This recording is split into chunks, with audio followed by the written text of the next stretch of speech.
if you're not in your home country, then it's fine. Yeah. Welcome, everyone. In Spain.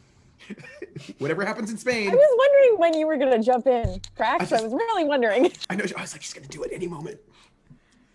I gave you all the countdowns. It's not my fault you weren't paying attention to me and were paying attention to I was watching.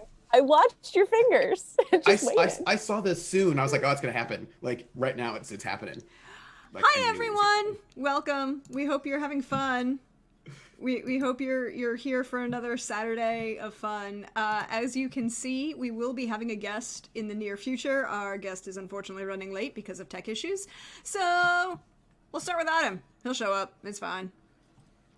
But I'm going to let all my wonderful, fabulous, adorable players introduce themselves as we find out all the wonderful drama that's gonna happen tonight. So we're gonna start with Trooper. Hey, welcome. How you doing? I'm great. I suspect there will be no drama at all tonight. I imagine this will just be super chill. There won't be any like, I mean, after the last session, I feel like what kind of drama could happen? Who knows? I am Trooper SJP, and I am playing Lieutenant Henry Valentine, who is farm boy who was promoted for doing recklessly brave things, and is now lieutenant, and out of his depth in nobility issues, and can't lie. And there'll be no problems. Just found out some very exciting things about his pal, Ben Perkins, who's from their same hometown. And then on the side, I am playing Nino's character's sister, Priscilla Quibble, who everybody loves the most out of everybody, because she's the nicest and the coolest and the most fun. That's the truth. There you go. That's what I have to say. Also possibly murderous. Just going to throw that out there. Have you seen evidence? I see motive. Motive is not evidence. Motive. and look, do you have photographs? If you don't have photographs, can't prove it. And it's also 1809, so there are no photographs. So I feel like I'm fine. I feel like I'm super good. Yeah. Okay. That's a thing. But hey, Jim, how are you? The other half of this possible date night. I know, it's very strange. I'm doing okay. I'm just still a bit harried dashing about earlier today, but I'm doing all right now. I'm Jim. I use he, him pronouns, and I am playing Major Fletcher Spaulding, regimental surgeon, who is probably going to be way, way, way in over his head before he ever realizes it or indeed acknowledges it, because he lives so many lives that perhaps he's not even sure what's real anymore. But actually, he does. He believes he knows what's real. So we'll just leave it at that. Hey Jim, you're supposed to introduce your character, not yourself. Thanks. Oh yeah. Love you. I'm sorry. It was a good moment. I'm gonna have to do some reflection. Wait, sorry, I couldn't resist the moment. You need to figure out some things about how how much I put too much of myself in the character again. No. Anyway. I mean, I think we've just witnessed Jim admitting that technically he's a superhero. I just feel like that's just what happened. And we did. Now I'm glad that you can share that with us and that you trusted us enough to let us know.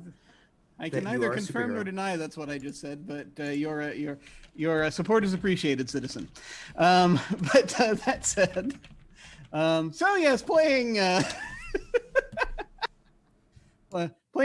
Dr. Fletcher Spaulding is basically a very somewhat self-absorbed and vapid fop, apparently, who perhaps does other things sometimes. And also, I have been portraying the NPC Private Ben Perkins, who broke down into tears at the end of last session after a couple of emotional walls were broken through because Lieutenant Valentine is just too damned decent. It's just impossible to hate him properly. I will feel, however, I do want to let everyone know, however, that Ben Perkins came very, very close to hating Valentine. It was right there. Right there. He was right there. He was trying. He was trying to hate him. I think it helps that Seething with Valentine hate. had no idea what was going on because I think if he would have known what was going on, he probably would have said the wrong thing. But because he had no idea what was going on, then he didn't. So right, I feel like that's yeah. And last, but certainly not least, the wonderful, the fabulous, the ever-present Nino. Hey, welcome, friend. Alyssa still has to go too. Oh, well, there's that. No. Bisley deserves this. I got my zinger off on Jim. I think I've hit my high point for the evening. No, it's okay. I was waiting because there's going to be a whole thing when I get to Alyssa, and that's going to lead into a thing. So there's intentionality here, people. Trust me. Go with it. Just go with it. Well, I'm not sure about the trust thing, but okay. And that's when Cleveland Griffiths died. I mean, speaking of Cleveland Griffiths, hi, my name's Nino. I do play Cleveland Griffiths, who last week found out that he stands to inherit his father's estate, the worst nightmare of his life, actually. So there's that. I also play Colonel Fisher, who runs this entire quote-unquote operation. And I play Pomeroy, the bestest friend, BFFs with Captain Timothy Bisley. They're really great friends. Lifelong friends, even. They're really, really good friends. They're very, very good friends. Abbott and Costello, Laurel and Artie, Laverne and Shirley. Simon and Garfunkel. No, they did not like each other. I feel like this is going to be interesting. But that brings us to the person who was unfortunately not with us last week. Hi, Alyssa. Hi. It's nice to be returned from rising from the ashes of the flu like a phoenix would. I'm Alyssa. You see me as Xander Slamilton on the things. She, her pronouns in real life, and playing Captain Timothy Bisley, once the most medium man in the world, and is now, shall we say, medium rare. It's time for emo Bisley, so if you'll excuse me for a second. I also play Trooper's wife, Anushka, the most wonderful, kind, and patient woman who is definitely the brains of that marriage, but definitely just a wonderful, loving wife. She is the brains and also the talker. She is many things in that relationship. She's the best. She's truly the best. But yes, tonight is Bisley has gone from medium to medium rare. And speaking of wives, we go from talking about the best to possibly the not so best, maybe even sliding down into, well, the worst, as we consider. I hope you're not. The. Who are you? You're not thinking about the him, are Mary you? Elizabeth Bisley. Oh, okay. I'm going to count that one because I'm talking about wives and you still brought him up. Hi, thanks for adding to the Willoughby counter. I should also point out, hi friends, what is it at right now? 32. We are on episode 8. That's an average of 4 an episode. But there were a bunch where there were a lot more, and there was one episode where there was none. 1.3 really Willoughbys per hour. That is our current velocity. Really good one episode, but then, he showed up, and there was nothing I could do about it. There was just, I'm sure it's actually higher because Trooper does actually curse Willoughby when we're not in the midst of a stream. Thank you. That reminds me. I Prax is forgot not to there for all of add those. 2. I forgot to add 2 from last week. Oh, well then 34. 34 on that curses. While you're updating the curses, tonight I am double fisting in the Holy Mother Forking Shirt Balls mug is eggnog, and then in the mug that says Down with Common Sense on one side, and then it's Gracie Allen for president on the other, is hashtag not sponsored Friday afternoon teas Paladin blend, which is a white tea with lavender and marigold, which I thought was appropriate to calm me on one end and amp me on the other. Very true. Very true. And we'll get back to the teas, Coldrake. Don't worry, the tea is a thing. We'll get back there. But we are starting with Captain Bisley. And did I not? Well, poo. I didn't. I need to fix something.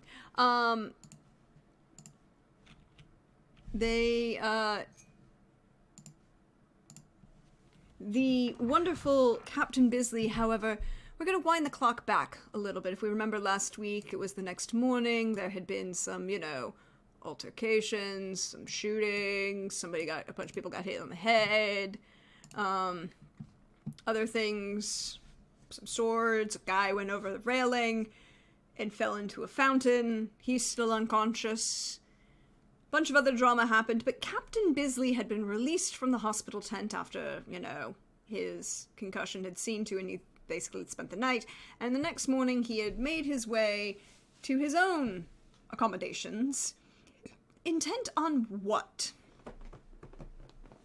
Well, first of all, not acknowledging this concussion and instead taking a shark's-like intensity to make sure that Mary Elizabeth is not home, and then I'm going to tear the tent bit by bit and look for just everything of all of her lovers, everything that I have put together. I'm basically upending everything in the tent for the sake of rage, animosity, curiosity to solving the mystery of who exactly is all on my wife's dance card. But Bisley is just nonchalantly oh, I suppose this is a nice lamp. It belongs on the floor. Or, oh, these bedcloths that she has, they seem nice. It would be terrible if somebody took a knife and slashed them, wouldn't it? So both searching and vindictive. Multitasking is a good thing. Yes. I feel like, is it appropriate? I feel like somehow that this is the appropriate music. Nope, oops, wrong one. This one.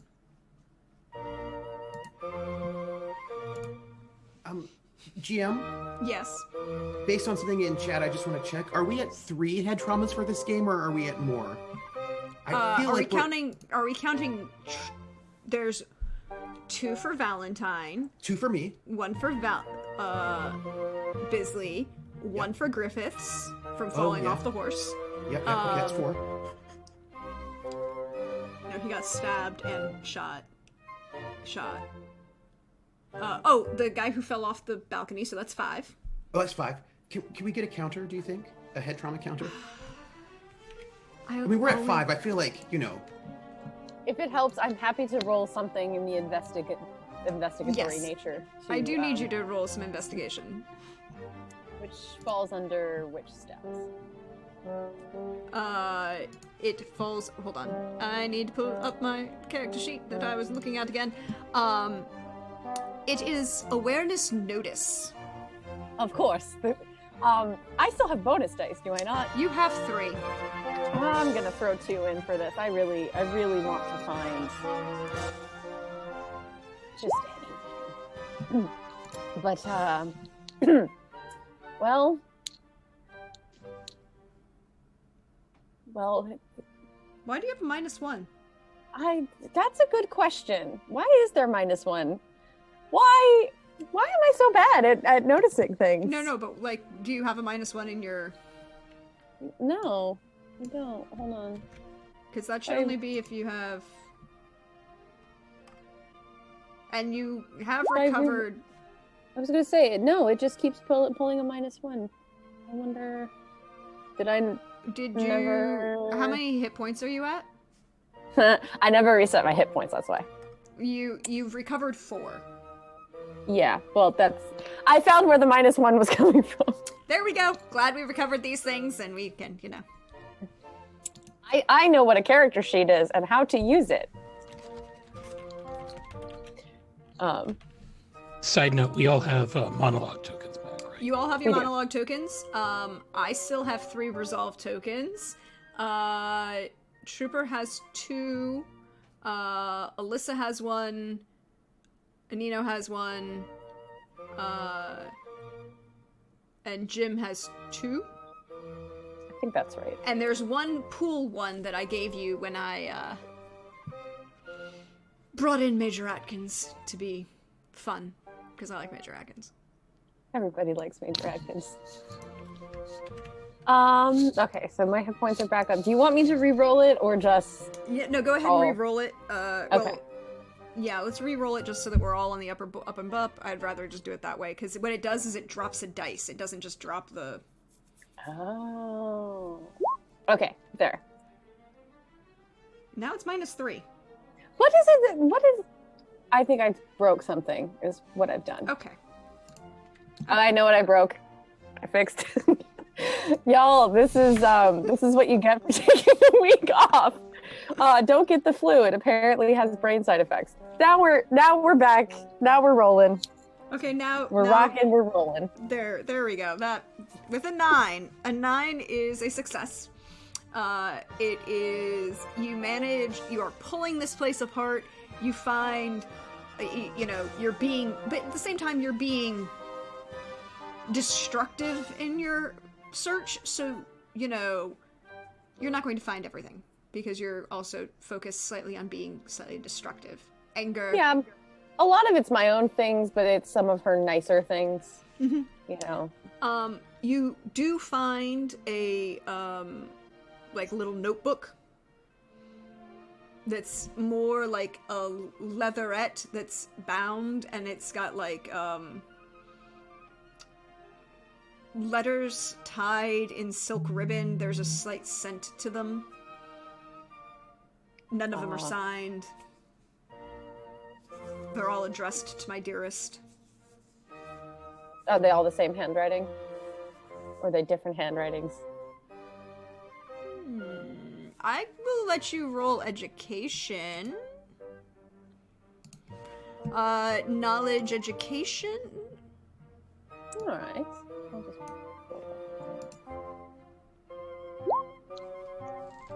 With a 17? 17, yes. They're all the same handwriting.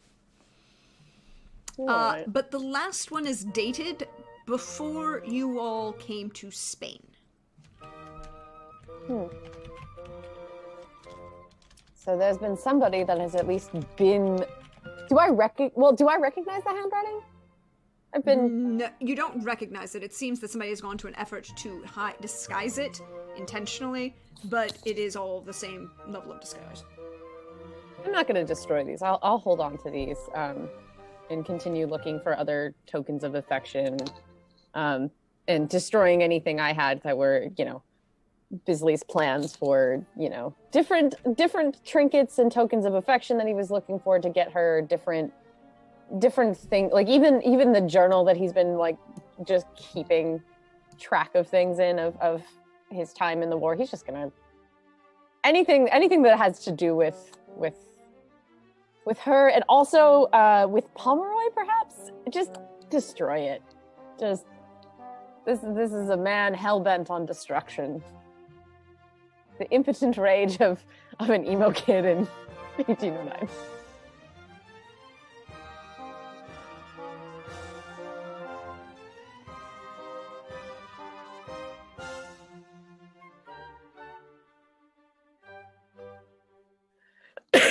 So,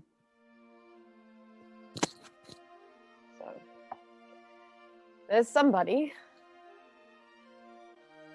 distance. Ooh.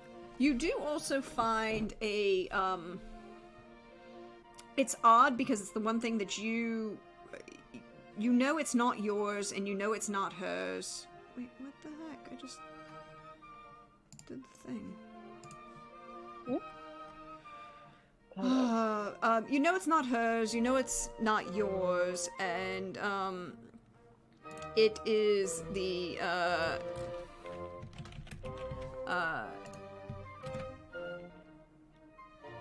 a silk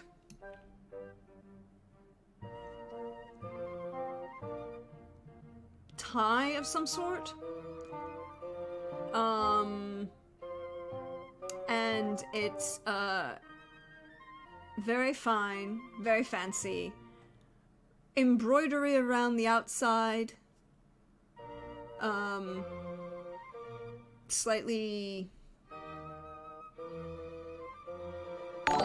masculine subject matter, but slightly feminine appearance.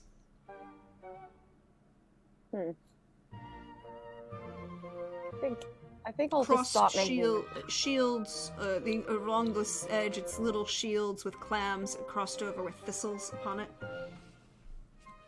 Have I seen that anywhere before? It sounds familiar.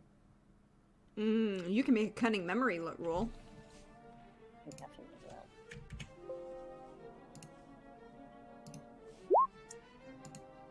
16. It looks... It's not something you've seen specifically. I mean, you know that thistles are common representations of Scotland. You also know that clams, particularly inverted on little shields, is usually a heraldry symbol. It's not something you've seen particularly, but... Well, I can start to put the pieces together in my mind, then. Well, then I'm just going to start making a pile amongst the destruction of basically evidence against Mary Elizabeth and her indiscretions, and just sort of sits among the mess that I have made for a second before I decide to go on a second round of searching and rampaging. So it might be, I imagine Bisley sitting there going, it might be fun to destroy all of her nice dresses, and then she can just go nude to all of her other affairs and feel exposed, or maybe save herself a few steps if she doesn't have a nice pretty dress for everything. I will continue my destructive path.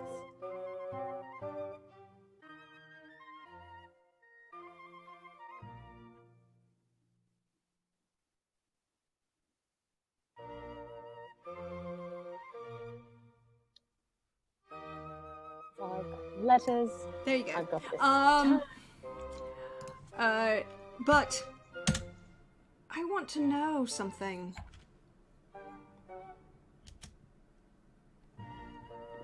Are you paying attention to what's going on around you? Around me? No! It's Bisley we're talking about. No. No, this is focus. Focus, diligent, destructive, loud. There's rising violins playing in the background. The fervor pitch of your destruction matches the rising pitch of the strings as they become more passionate. It's almost surgical, the level of destruction that's going on here, because there's just a focus. Search and destroy. Searching for information and destroying for fun. It is in the middle of this paths of destruction that we see an image of a striking blonde gentleman, his hair tied back in a short tie Q. Thank you. There was a word. Knew it started with Q. Short Q. Very attractive gentleman and very put together as Captain Tristan Pomeroy, who has been concerned about his very dear friend, Captain Bisley, makes an appearance and sees this. We see the camera pull back, following Pomeroy, and just outside of the tent, you just see like a book come flying out of the tent, half the pages ripped out of it. You hear very loudly the sounds of like a knife going through fabrics, and Pomeroy, this is the scene that you enter into.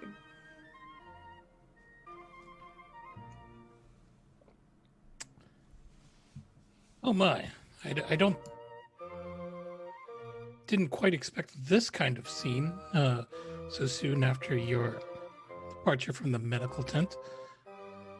Oh, sorry, But I do you think- not like my redecorations? Well, to be fair, Tearing fabric the whole time, just slowly staring at him.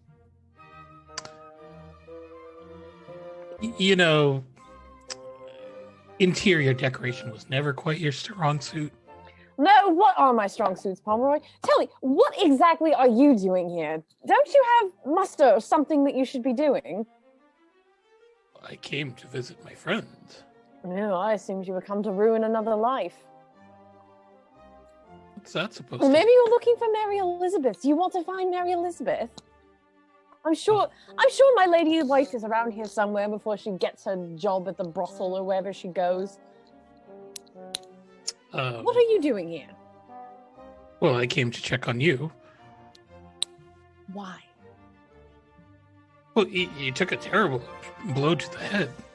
I'm fine, can't you? I'm doing great. Everything is wonderful.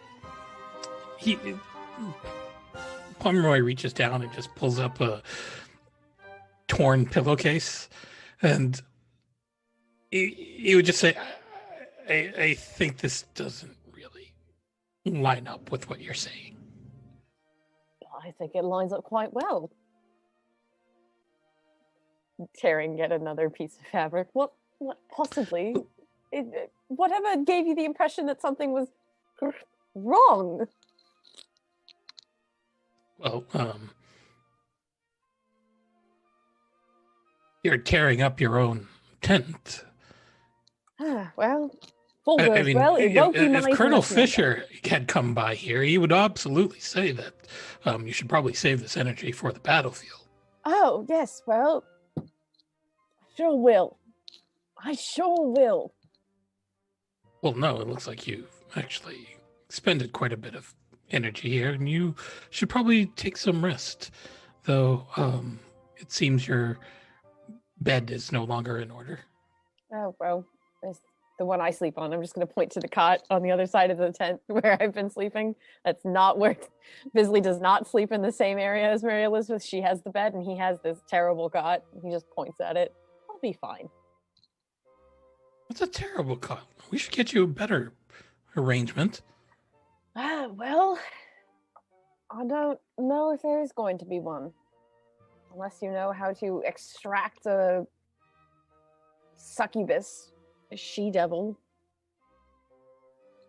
Again, are you here for her? Just be honest with me. You can tell me after all these years if you can tell me. In fact, just spare me if I have to go through the rest of her things and your things to see if it's true. Just tell me. I'd rather hear it plain. Because Pomeroy is going to reach into his coat pocket and pull out a little book, and he will just toss it on the bed in front of Captain Bisley. Well, here you go. Here's a list of eyewitness accounts of your wife dallying with other members of the household cavalry. I'm going to find your name on it. No. Unless she knows your speed. Yeah, she's not exactly my type. I'm gonna flip through the book. Plus, I've known a couple of men to say that their time in the restroom has been a little bit more painful after they have spent some time with her. Oh, good. Great. We can have that in common. Well, no, because you don't sleep with her, so... That's... Do you know what a metaphor is? Do you remember those? Well, you were always the better reader, but... Yeah. Something a lot of good that's done me over the years, hasn't it? Reading and writing and everything else. I mean, to be fair, you've been dealt a pretty bad hand. Oh no. Whatever bad hand mean? No. I mean, you're not the eldest in your family. You ended up in a marriage that wasn't really compatible. Yes. You were forced into the household cavalry when you could have probably made a name for yourself better in the artillery. You're always doing things, though, that everybody tells you to do. Bisley. And that hurts to say as your best friend. Yeah, don't you get a rise out of it? I mean, why do you stick with me then? If you have so many problems through all these years, it's not like we owe each other anything. No. I don't think that's very reasonable to say. We ride into battle together for all these years. And we're still alive. Not on my account.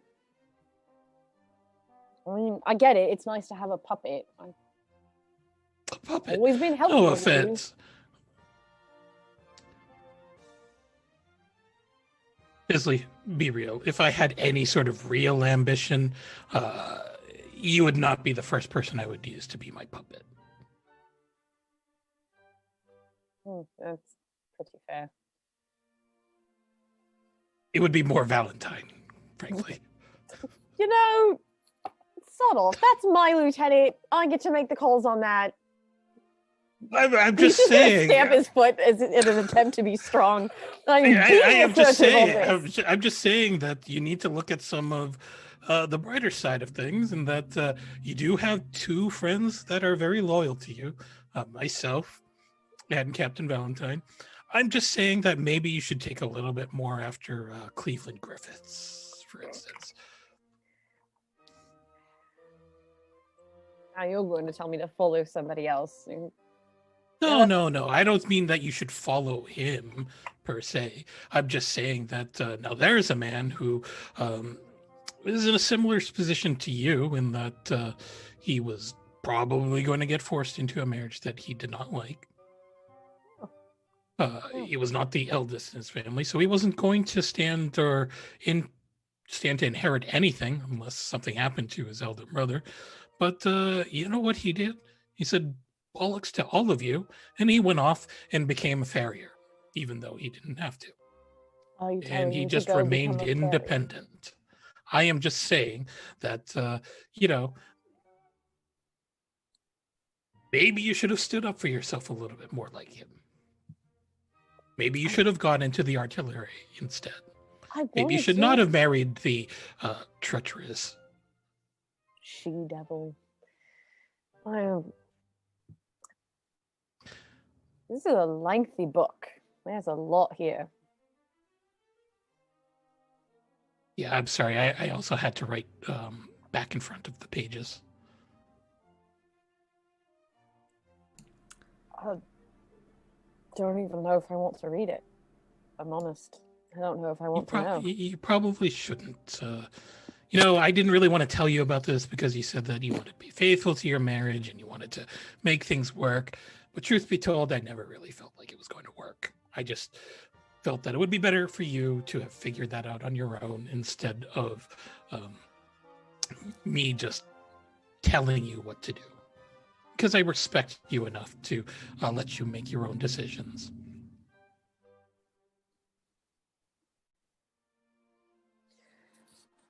I don't even know what to say to that. Although I don't know what you want from me at this point. because I'm here. I am here now, having had a good time going through this place. I mean, I don't really think there's anything else here for you, is it? I mean, why do you even let her sleep on that bed? She's sleeping around in other people's beds anyways. You should make her take the cot and you sleep nice and sound. You're the one who's going to have to get up and go to muster and then go ride a horse to stab a bunch of French people. Because I wanted to give her a chance. Yes, That's all I wanted. Egg on my face, trying really hard to make something work because that's what was handed to me. Egg on my face, trying to make the best of this. I don't, you know what? I don't even like horses that much. And I think my horse knows it. And it's like we never are on the same page. Like we're always just a touch out of step. The horse knows. I have tried to make it work for the family. I've tried to make it work with her. That's all I'm trying to do. Okay. What else am I going to do? Where else would I have gone? Where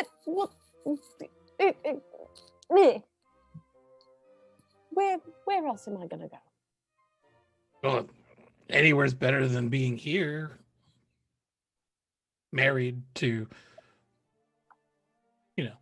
Mary Elizabeth and dealing with family who, quite frankly, will never accept you and feel that you will measure up to anything. No. And that's not really your fault.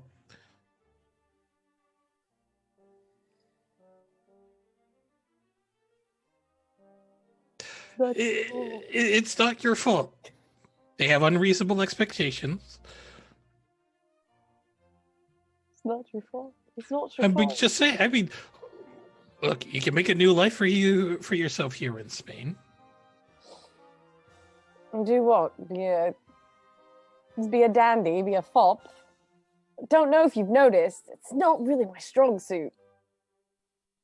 Well, you just don't have a lot of practice in it. I mean, look how hard could it possibly be? Cleveland's been doing it for years. I mean, you saw Valentine at the party. Imagine if I had actually talked to somebody. Talked to anybody. Well, okay, let's be fair. Valentine is happily married. And yes. I'm just saying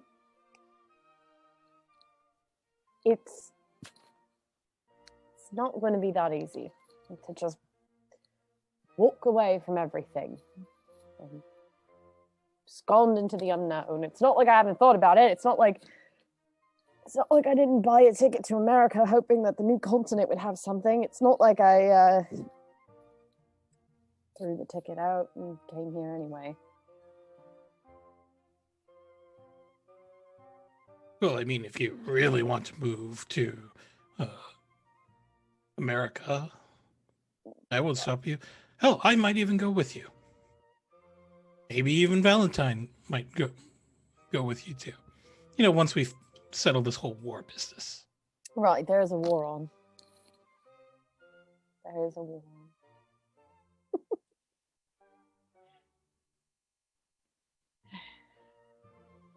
But you could just start by packing up all of Mary Elizabeth's things and tossing them out the tent and tell her to keep house with Willoughby Ingram instead. Ugh.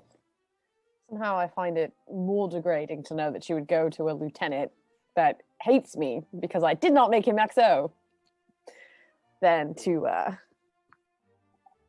just chuck her entire. Bisley's just like fumbling because some part of it was like, divorce is not. I mean, I do have enough evidence, I suppose, and it certainly is less messy than killing her. Isn't it, Ingram? You can't really kill your own. I think the concussions are ringing, and you hear that ringing? Oh no! Hits. Well, I mean, if our suspicions are true, Ingram will probably get executed. So, Oh, good. it might even work out. Well, if you want to help me chuck a bunch of things out the tent that don't belong to me. Absolutely. Great. We're just going to start chucking Mary Elizabeth's shit out. Just everything. Kind of getting anything that looks nicer right into the mud. Therapeutic. Refreshing.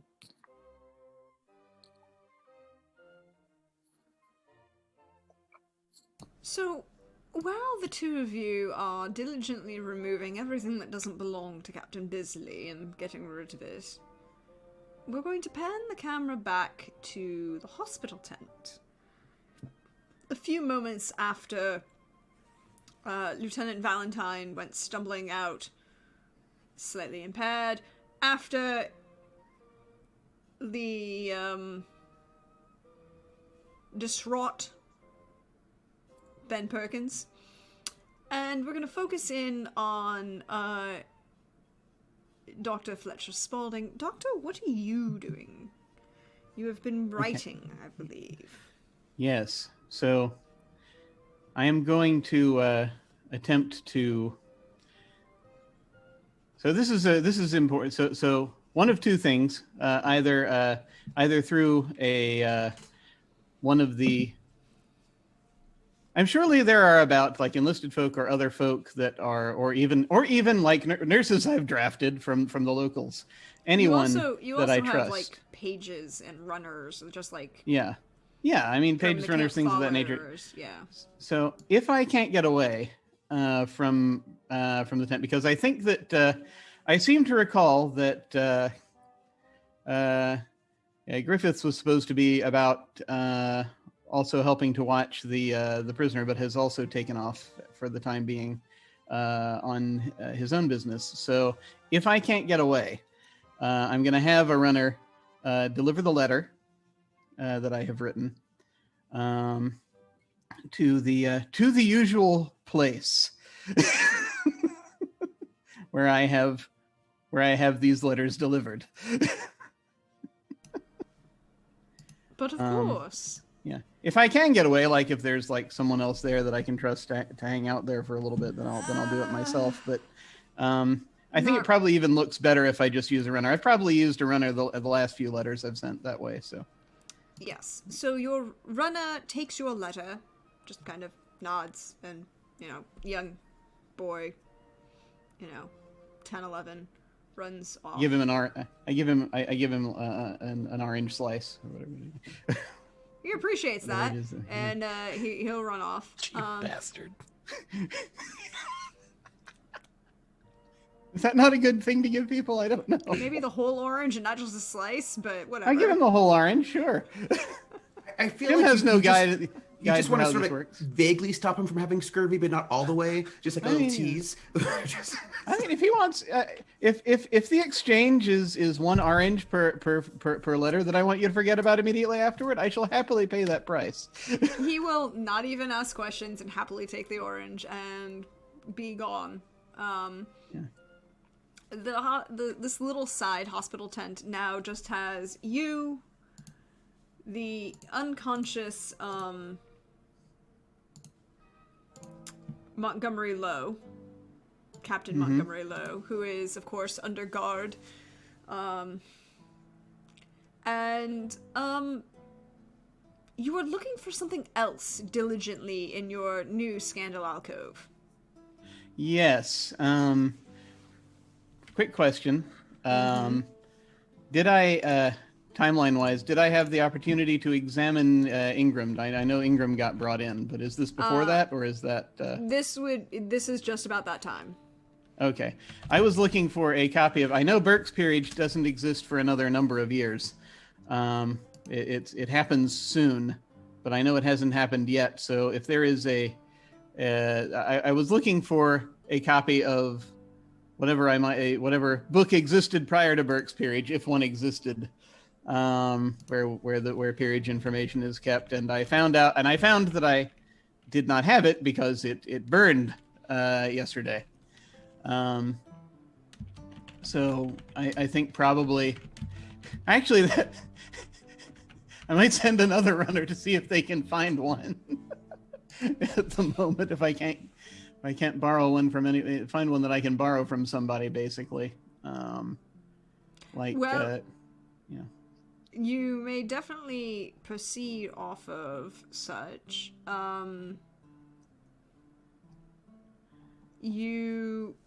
There isn't an official document like Burke's Peerage, but there are a bunch of like smaller accounts of various families. I mean, Burke is the one who literally puts everything together and makes it a publishable document, and then you can just go and reach off your shelf and pull it off and flip through it. But there are like 10 or 12 other things that exist that are basically like, our family is so important, so let us talk about this, or these are the very important people of Scotland or Ireland or Wales or England or Denmark or Spain. You know, there are local kind of piecemeal pieces, but not a big one. Okay. You could probably find sorry, go ahead. more information by talking to people who might have. Yeah. Okay.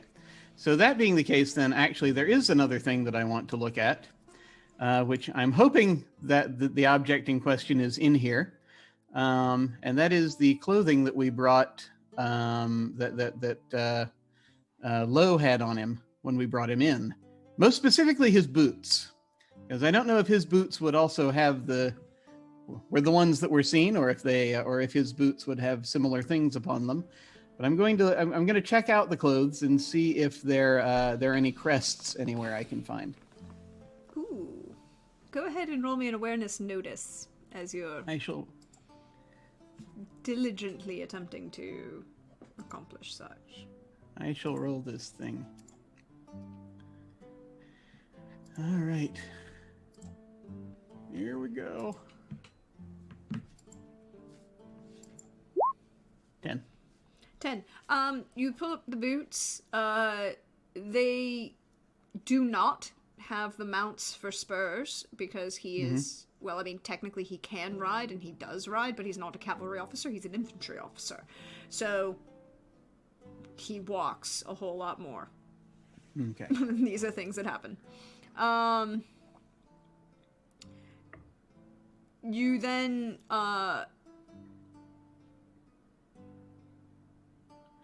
proceed through, as you're going through, the boots are very fine, very nice, slightly higher than, just military issue, but, nice. There doesn't seem to be any crests on any of the boots, he was dressed, not in uniform, because even in the dark, that bright red surcoat will stand out. I'm sorry, it's just like Target here.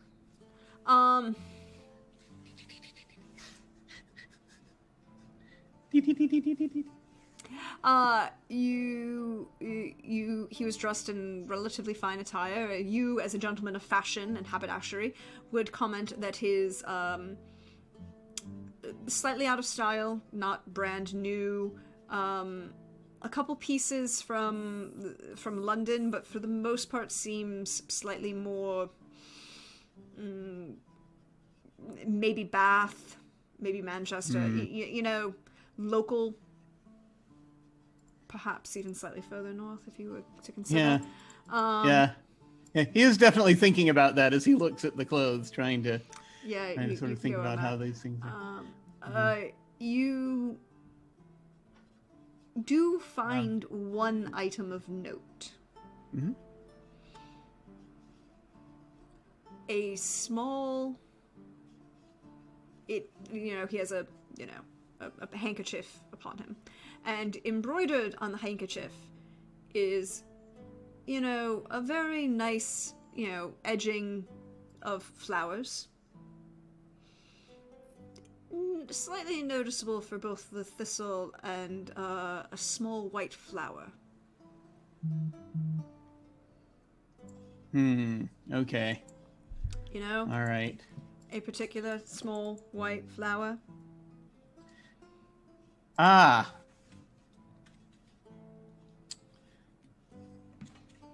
Thistle and with a thistle and a small white flower. I mean, there's also like a couple roses, one or two that looks like a Tudor rose, a couple So, that look slightly older.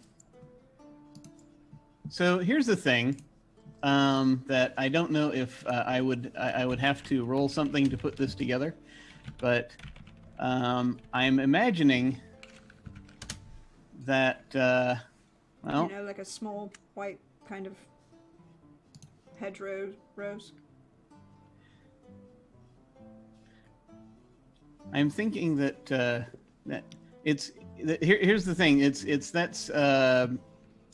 that's not House of Stewart, is it? Or because I know that I'd sort of made a joke about that, but I don't. But You I know can that, roll either knowledge research or cunning memory. as the thing is that Spalding made a joke about House of Stewart not like 20 minutes ago, so it's in his head anyway. It's either cunning memory or what was the other one? Knowledge research. Okay, let's see. Knowledge research or cunning memory. They would be both. Both are the same. So I shall. I think in this case we shall go for. Cunning memory.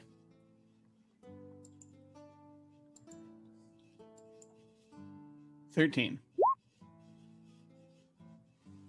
You, sir, are a well-educated man, a student of history, and you recall two very important things. Number one,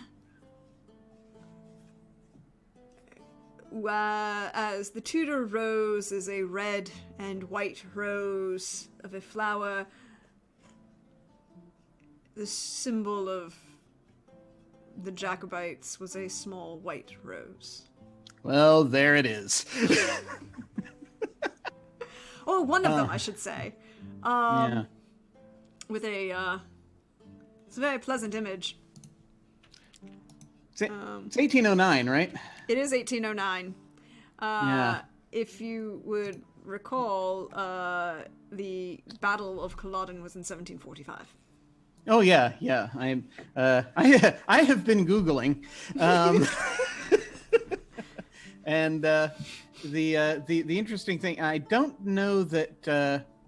I mean, it's possible that this is a thing that I might have heard, but it's a thing that happened actually in Italy. That the last of the line died 2 years ago. He did not pursue the throne, but Well, yeah, he was, yeah. Well, yeah, he had a claim, but it was Henry Benedict Stuart who was I think he was was he a cardinal? Or, yeah, he was a cardinal in the Papal States, but that kind of sort of when he died, that was like he died in like 1807, I think, but that occurs to me is that is a possible. Yeah, no, actually. No? Oh, he Yeah. dies in 1807, yes. Yeah. Is that because I think that that also would bring to mind as a possible recent inciting incident to like think, okay, well they're doing crap on their own again now. So having I'm going to seize the handkerchief and I'm going to put it away, conceal it upon my person. And the time has come that I must, I fear I must get to the colonel, and let him know what I believe is going on. As he assigned me to try to look into this crap. Yep. And damn it, I've got a report for him. So, as you turn around, Valentine has shown Ingram in. Valentine has left again after Ben Perkins. Ingram kind of looks at you, glances after Valentine, looks at you again and says, "I apologize for disturbing you, Doctor. He was..." I did mention that he was injured, so that the doctor knows why I brought him in. Either. Well, not to worry. I mean, as long as you're here, may as well check it out. So you were limping a bit when you came in, yes? And he kind of glances around and walks slightly up to you and goes, "Doctor, it's something of a slightly more personal nature." I thank you for your concern, but it is not necessary. While I am looking him up and down, though, by the way, and I don't expect necessarily if he's been careful for this to tell me anything, but since I had the opportunity to glance him up and down, in largely the same fashion as I glance most people up and down when they enter my presence, because people have kind of by this point learned that I'm looking at their clothes, and it's just sort of a thing that I do almost by reflex, except in this case, I am trying to just sort of get a look at the boots that he is wearing currently. Like I said, I don't expect them to be anything. I'm expecting he probably changed them, but I'm not going to move, or I'm not going to hunker down or make it obvious or anything. That's what I'm doing. But since he was limping coming in, I kind of have a reason to look in that region as he is approaching me and telling me this. Why don't you go ahead and give me an awareness notice look? I shall make an awareness notice look.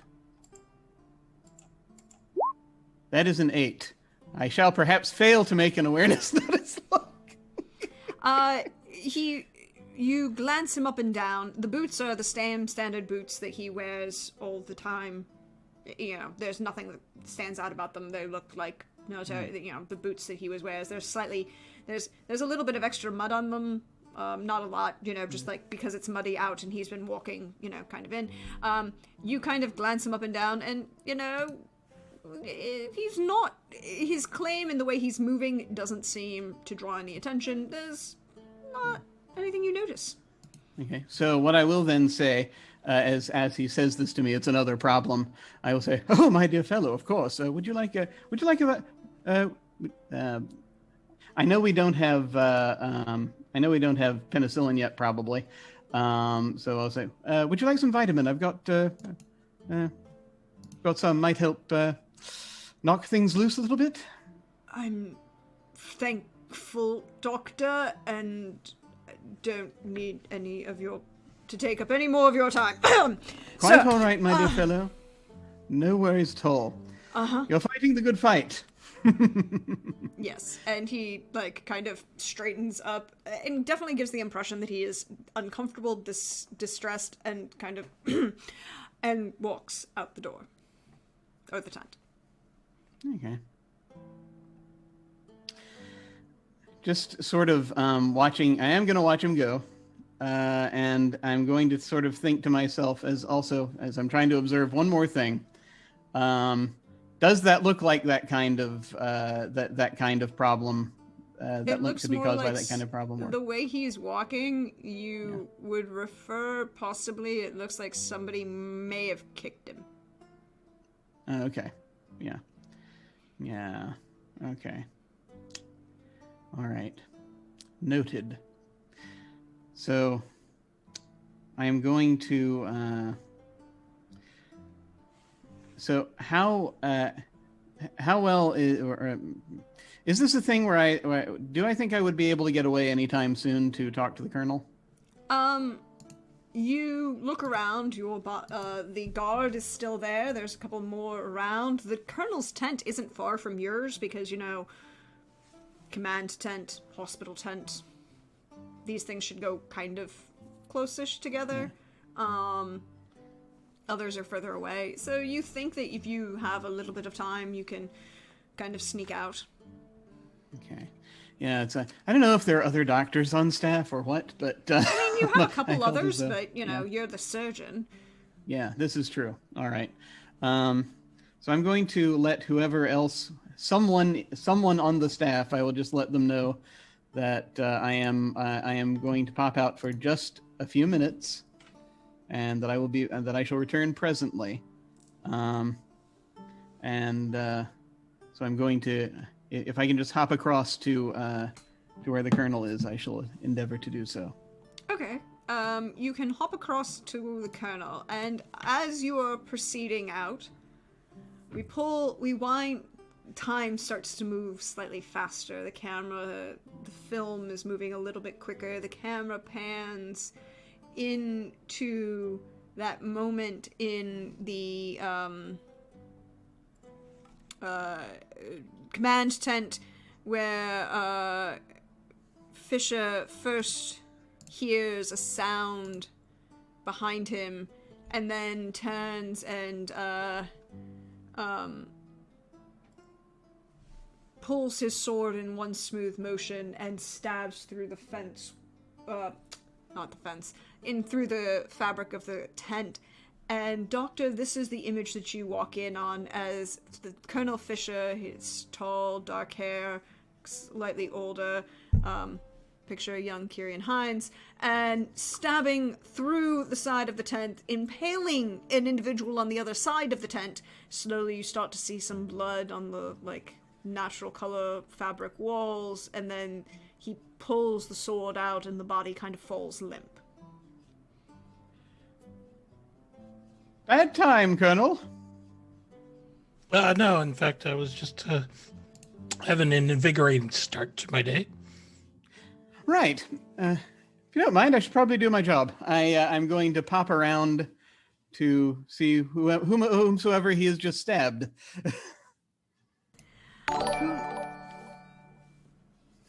Thank you for the follow, Shinobi. You come around the side of the tent, and there is a gentleman lying on the ground, not wearing a uniform, slightly young, dark hair, kind of forgettable features.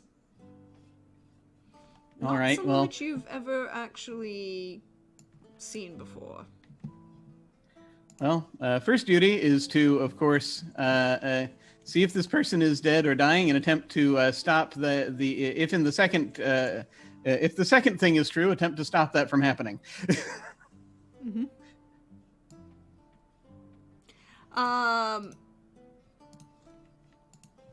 You can go ahead and roll me a healing diagnose. I will do that.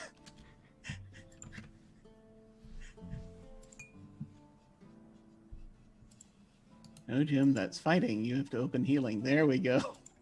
That's the opposite of what you want to do. 25.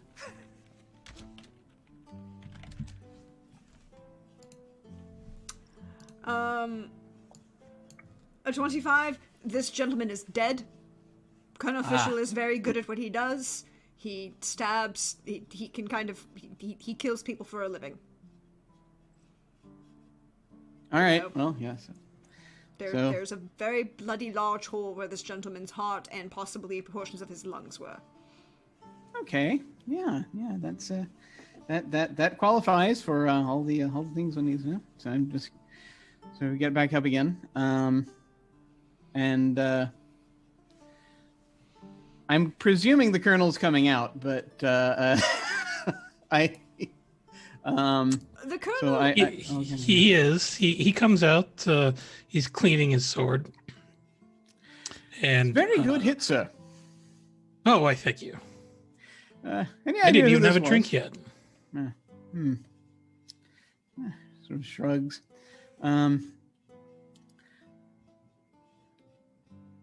May I ask who this lad is? So Colonel Fish is going to kick the body over unceremoniously, just to get a good look at the poor fellow's face. The gentleman, again, nondescript, not very well, just kind of looks young-ish in a way. Seems to be some sort of dark hair, dark eyes, not wearing any uniform, as far as you can tell. Seems to be of a relatively,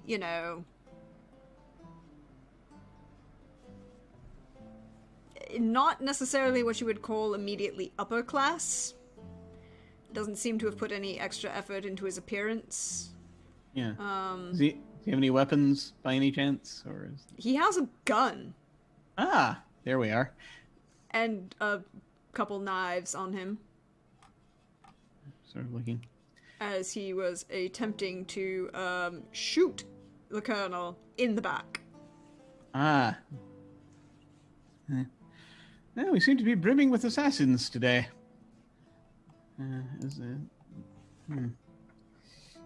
That is quite rude. Quite. Does this guy look like might be local, or is it possible? No, his features are slightly more. They're not. He doesn't look Spanish, if for any given value of looking Spanish, if you can determine such. He looks more, you know, the distinguishing between whether or not he's more Northern European. Let's put it that way. I take it his clothes look more Northern European, shall I? There's a great bloody big hole in them at the moment. So. Oh yeah, that's true. Well, yeah, I mean that's fair for Europe right now, but this is also true. What you would possibly say is that he where is it? I had it all set up. He definitely looks more possibly English, I guess. The only distinguishing characteristic you note about him is the scar that runs from across his forward of his left eye, you know, to right below it. Doesn't seem to have done any damage to the eye itself.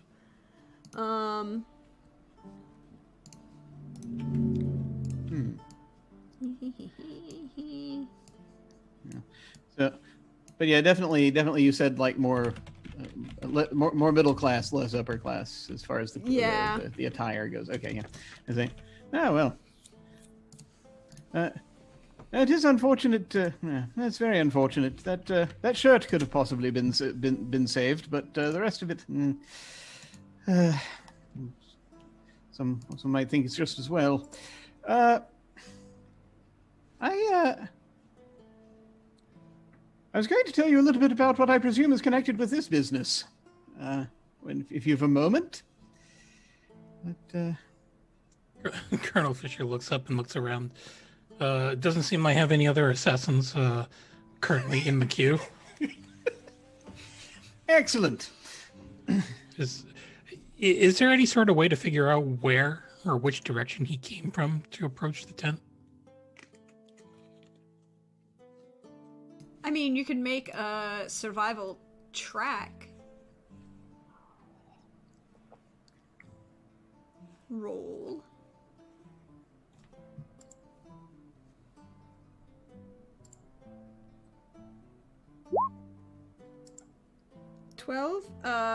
It definitely, you find some small tracks where he came through.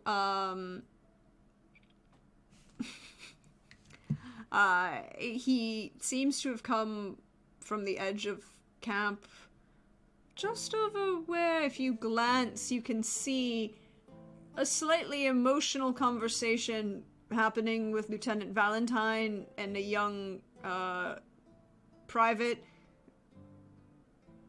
Fisher, there's hugging going on. And the kind of that's where the tree break is and leads off the plains.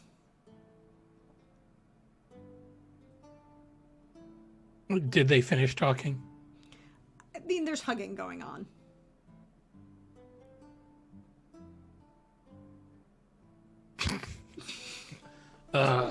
Lieutenant Valentine, is it? How far away are we from them? Maybe about, 30, 40 feet. So super far away. So that they just can't even see us because we're that far away? No. Yeah, I was just asking.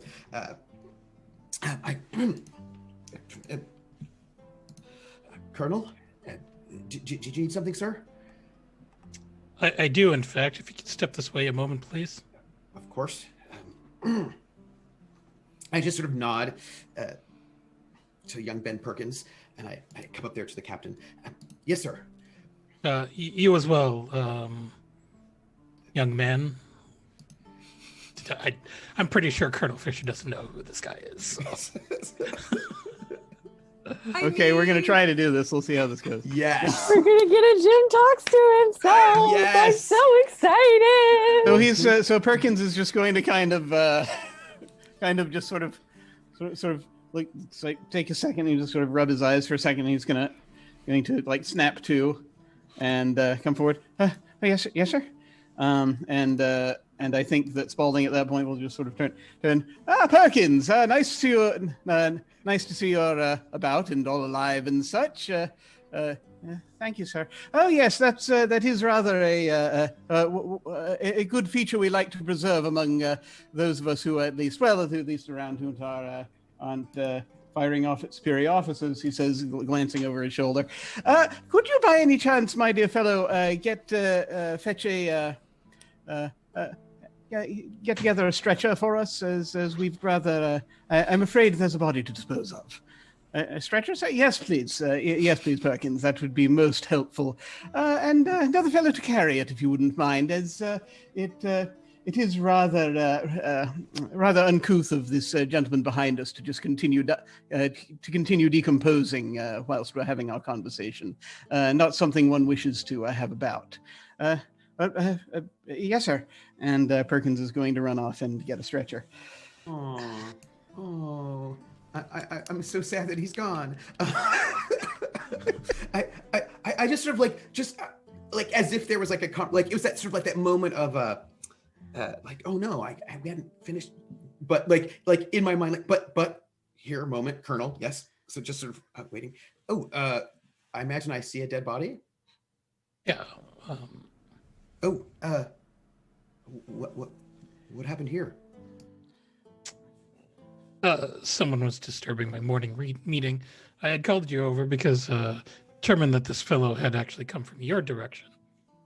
Oh, not 2 or 3 minutes ago, and I was hoping I could have at least found a little bit more information about where this gentleman might have just sort of popped up in our camp, and decided that I needed a bullet between my shoulders. What? Oh, yeah, and then Colonel Fisher reaches down, he picks up the pistol, starts waving it around carelessly. Like, this pistol right here, in fact. Sir, would you mind if I looked at that, sir? Valentine is actually quite good at identifying weaponry, as it turns out, Colonel. It has been proved with quite recent events. Yeah, Colonel Fisher will flip it and present the handle to Lieutenant Valentine. I'm going to inspect this weapon for a couple of things. One, I imagine it's probably loaded. We're going to take care of that, is what we're going to do. We're going to have this not be a loaded weapon. I'm sure it's only one and done, but yet we would like that one not to be done. At this moment, we're just going to do that. And then I'm going to check it for its make, like where's it from, right? Like, basically it's a pistol, but which country is it from? Should get a sense of this weapon as a piece of thing of war. Why don't you go ahead and roll me Marksmanship? Yeah, just straight marksmanship on this. I don't know which the specialization is, but my specialization is rifles, which I think is crossbows. Yeah. Yeah. Okay. So that will not be relevant, but we'll go with marksmanship.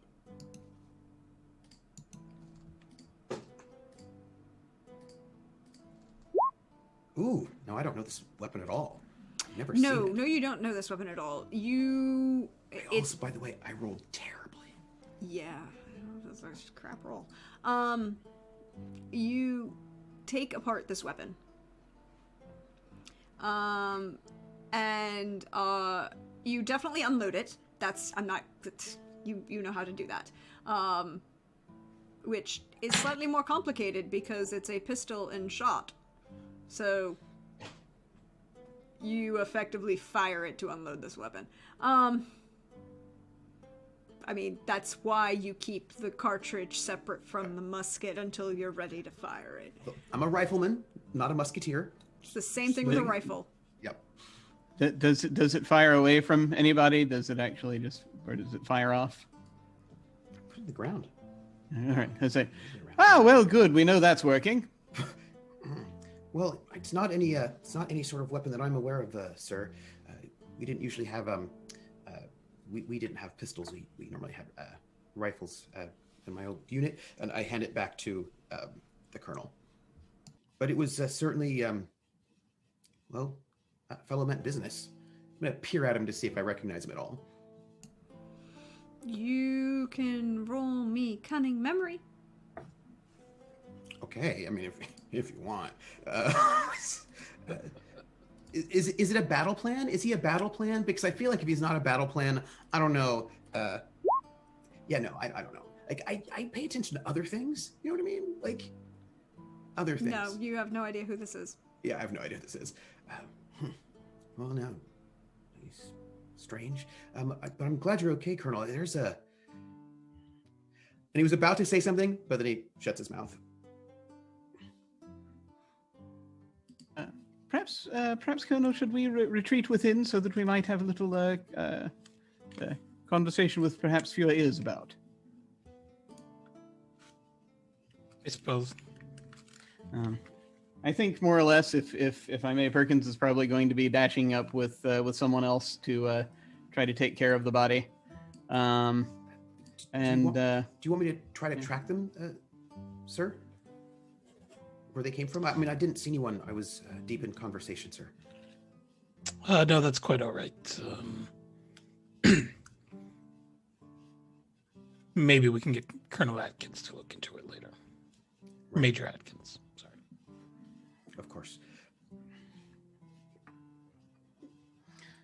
Thinking, oh yeah, he's going to get a promotion.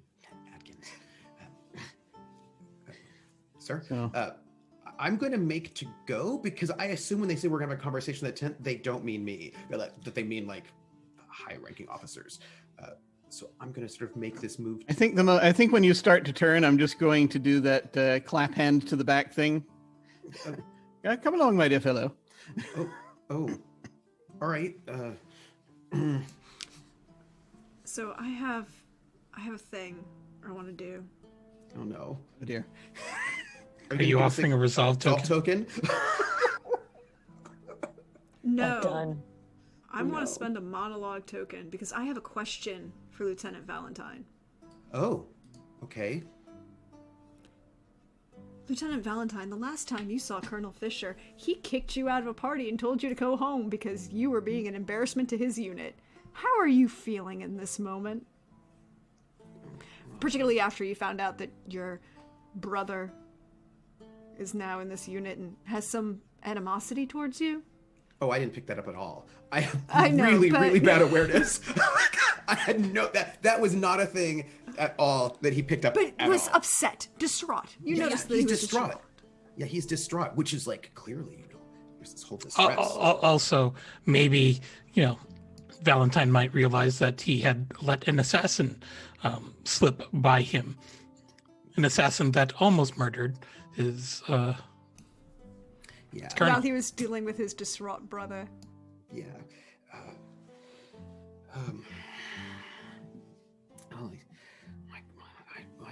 I don't know why the doctor wants me in there. I don't know anything. I'm probably just gonna mess it all up and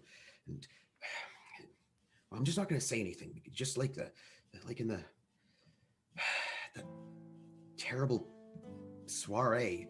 I can't stand there like some sort of what do you call it, a bodyguard or something.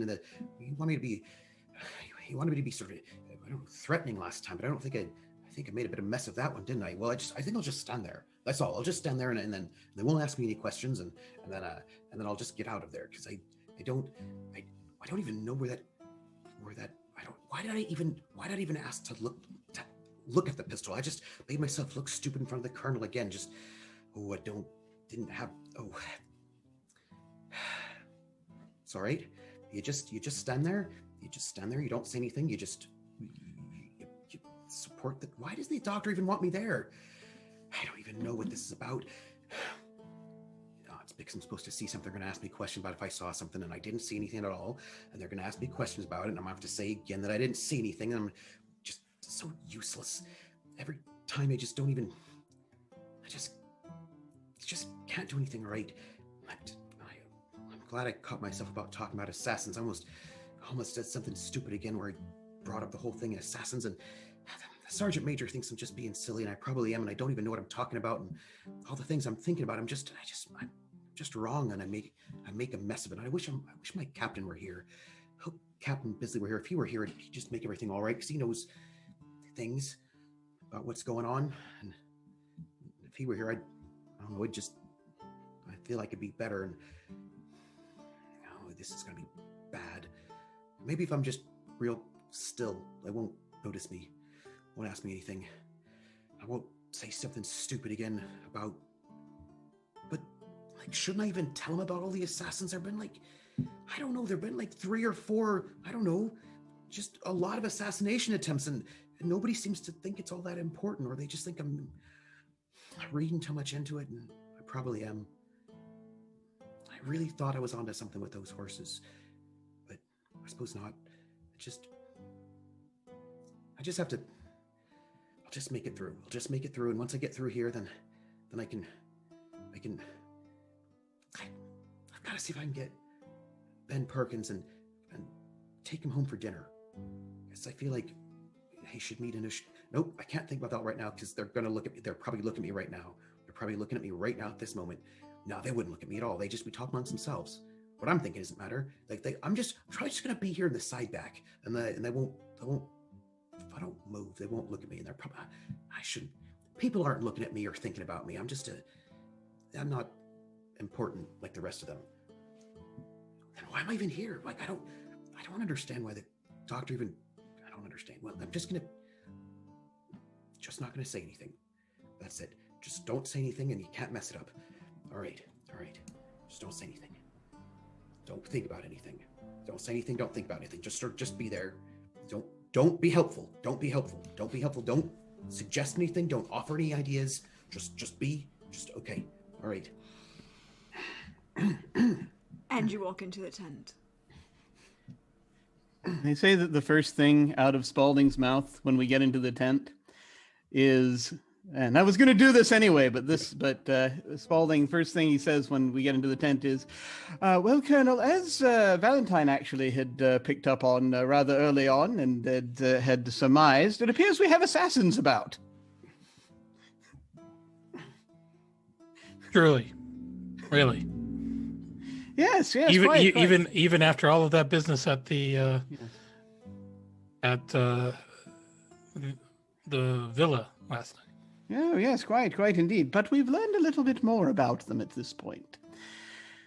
That's the thing. I have reason to believe that they are, shall we say, folks who are feeling rather as though they are disenfranchised Jacobites. I am going to take out the handkerchief. I don't think that Valentine knows what that means. Yes, you would. Because that was it's no, but remember 60 years earlier. But the Jacobite Revolution is very important, because who does it put on the throne? The Jacobites, that's a thing. And wiping out the Jacobite, you might not know about the more complicated, political maneuverings or what happened to Henry Stuart, or if there were any other Stuarts, or if there were, any legitimized Stuarts or anything else. But the existence of the Jacobite Revolution and the fact that, that was the impetus between, the Stuart line and putting George I on the throne and George II, and considering that you're your regimental patron was George III's mother. Yeah, that's fair.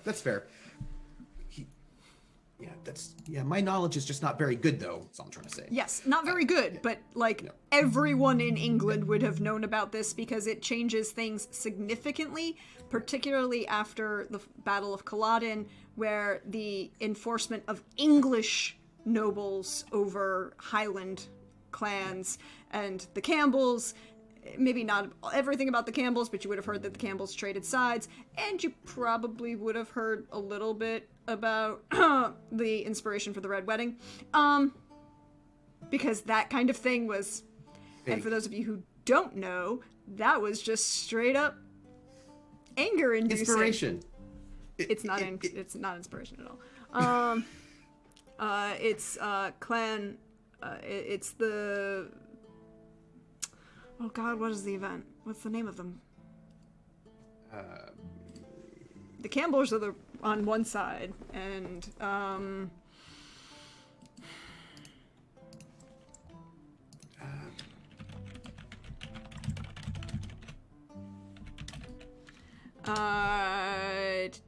the Massacre of Glencoe. Yep. Which was 110 years ago, but would have still been a that kind of thing. You would have heard about the Massacre of Glencoe, you would have heard about the Jacobite existence, you would not necessarily have paid a lot of attention to other stuff. But the existence of Jacobites and the fact that they hate the English crown, that's a thing you would have known. Seems a long time ago. He's about to say something, doesn't say anything. He tries to keep his mouth shut. We managed to discover that through certain lines of inquiry, that there are certain individuals have been within the camp have been interacting rather heavily with one or two of the French officers we have on parole. And that, in particular, as we may have noted last night, that Auclair, Captain Auclair, was one of the assailants at the soiree last night, accompanied by the gentleman who was one of the gentlemen whom we've identified as Captain Montgomery Lowe. This is his handkerchief. Now, you may see, if you do see that symbol there, Colonel, that is the thistle behind the symbol that rather heavily used by the supporters of the House of Stuart and the Jacobites in particular. They're the symbol of the White Rose, whom I believe do still have connections with France. There were a few individuals also that we have has caused us to have a bit of suspicion about, as there are one or two individuals with whom Captain Auclair has had, shall we say, rather heavy contact. One of those being Lieutenant Ingram. The other of those, as far as we've been able to determine, actually the... Oh, damn it. No, we're already going down this rabbit hole. The other individual being Mrs. Bisley.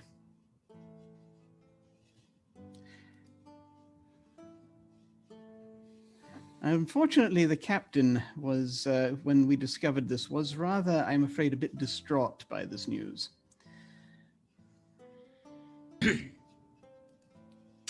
But as he apparently had not heard the rumors,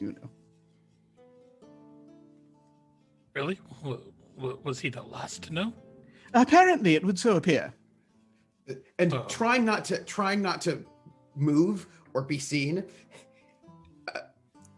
I shake my head as if well, actually, I had no idea either. But I don't say anything, and I realize that I'm shaking my head like, no, I didn't. Then I'm oh no, I moved. So I try to not move again, to be back at attention, not moving. He is your captain, I believe, Valentine. Yes, sir.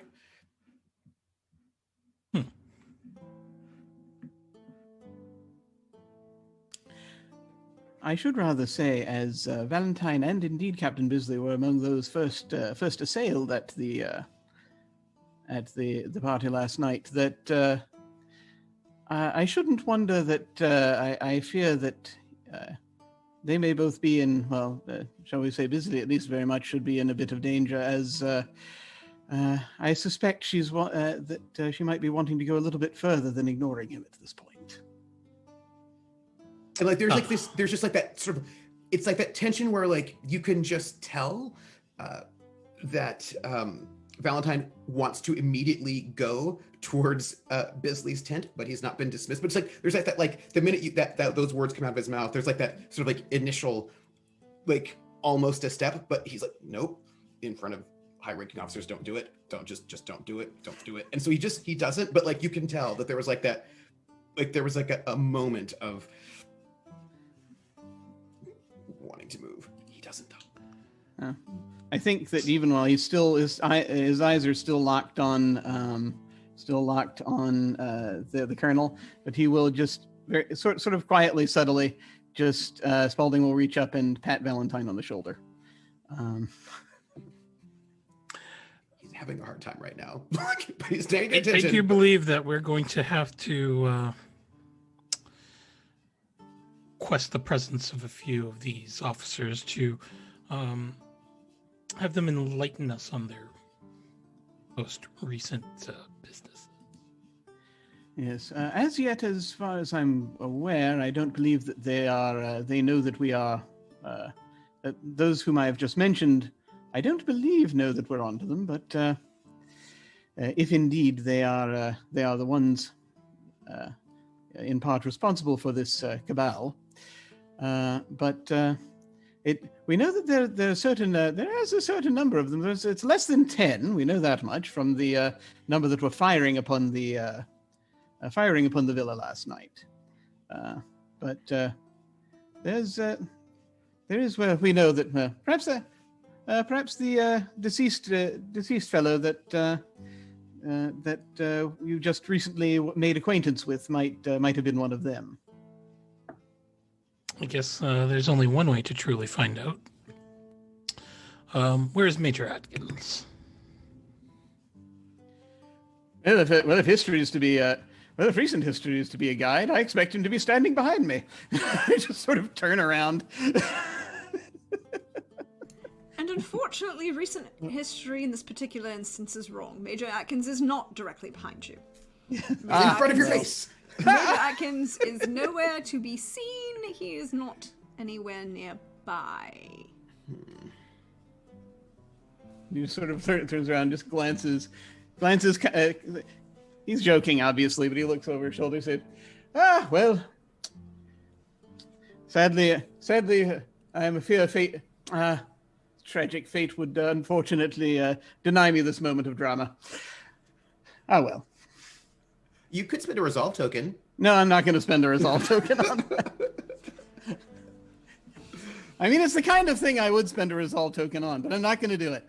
It's fair. I mean, you have that one pool resolve token. I do, but the pool token would be perfect for this moment. Just saying. Or Why have we mostly been using not there, but you know. I get this strange feeling we've mostly been using resolve as a measure of Atkins teleportation. That's really been its primary function in this game. Then I would like to petition to change the resolve token to the Atkins token, because let's face it. No, because I'm going to use it for non-Atkins things. I had a non-Atkins thing I'd like to use mine for, but I kind of prefer. I think we should use the pool one as an Atkins token. I mean, we've used the resolve tokens for Colonel Fisher a few times as well. That's true. Yes, that's true. Mm-hmm. But it's not. I feel like it's like I don't. It feels like it's more of a chaperone token at this point. Yeah, that's fair. Hello, yes, I would like to I summon need an an adult adult token. Summon an adult token? Where is he? But anyone knows how to get those in real life, please let me know so I can get a few and turn them in. God, yes. We're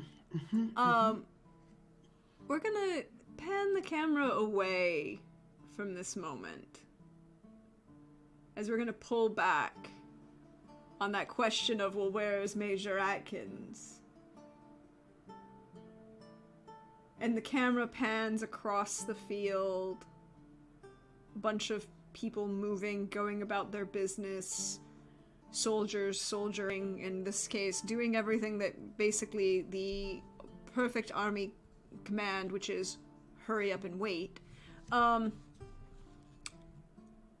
Farriers caring for horses. Other people around, camp followers attempting to seduce lowly privates and others to get some attention. Laundresses cleaning. And we're gonna pan the camera down as a figure standing in the dark, in the shadow of one of the trees, pulls out a cigarillo, blows. I wonder where he's going off to so fast. Flicks the remains off and proceeds into the tree line. And that's where we're going to take the break for the evening.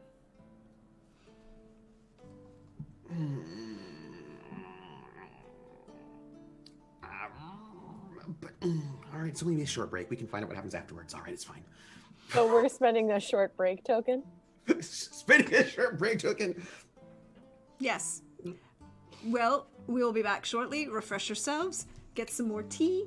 Get some more water. Be prepared for the drama as we come back to things that will be happening.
Hi, everybody. We're back. We should be getting a Simon shortly. He is fixing his computer, but he said to get started, so yay. So we panned the camera and we watched this kind of thing happen, but we're going to finish out this little conversation of the colonel, the major, and the lieutenant. That seems like the start of a bad joke. Colonel, major, and a lieutenant walk into a tent. Wait, we cannot finish that joke? Wait, no, we cannot finish that joke because I know exactly how jokes end when there's a lieutenant involved, and it's never good for the lieutenant. So what's the difference between a second lieutenant and a private first class? That private first class has been promoted. This is also true. Hi, here's Simon. Hi, Simon. Welcome in. Breathe. Don't worry. We appreciate you. I appreciate you, Simon, and I'm glad that we're just not going to make any more lieutenant jokes because they're all bad for lieutenants for good reason. But we left off with, we're going to pan back our camera to this tent that has the lieutenant, the captain, or the lieutenant, the colonel, and the major. It's missing a captain, but it does. Oh, thank you, Simon. It does have a big gaping hole in it where the colonel stabbed somebody who tried to shoot him through the tent wall. Very productive as that was. And we're engaged in the possibility of a Jacobite revolution supported by the French. Because why not?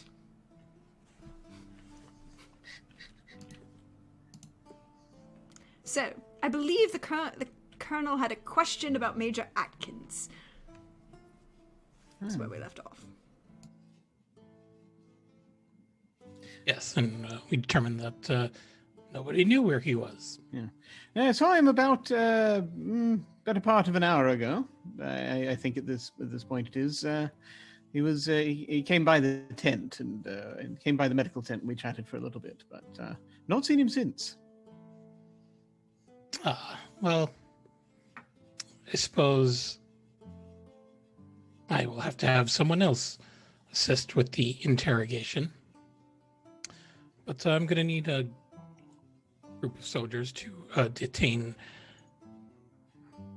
our interesting parties.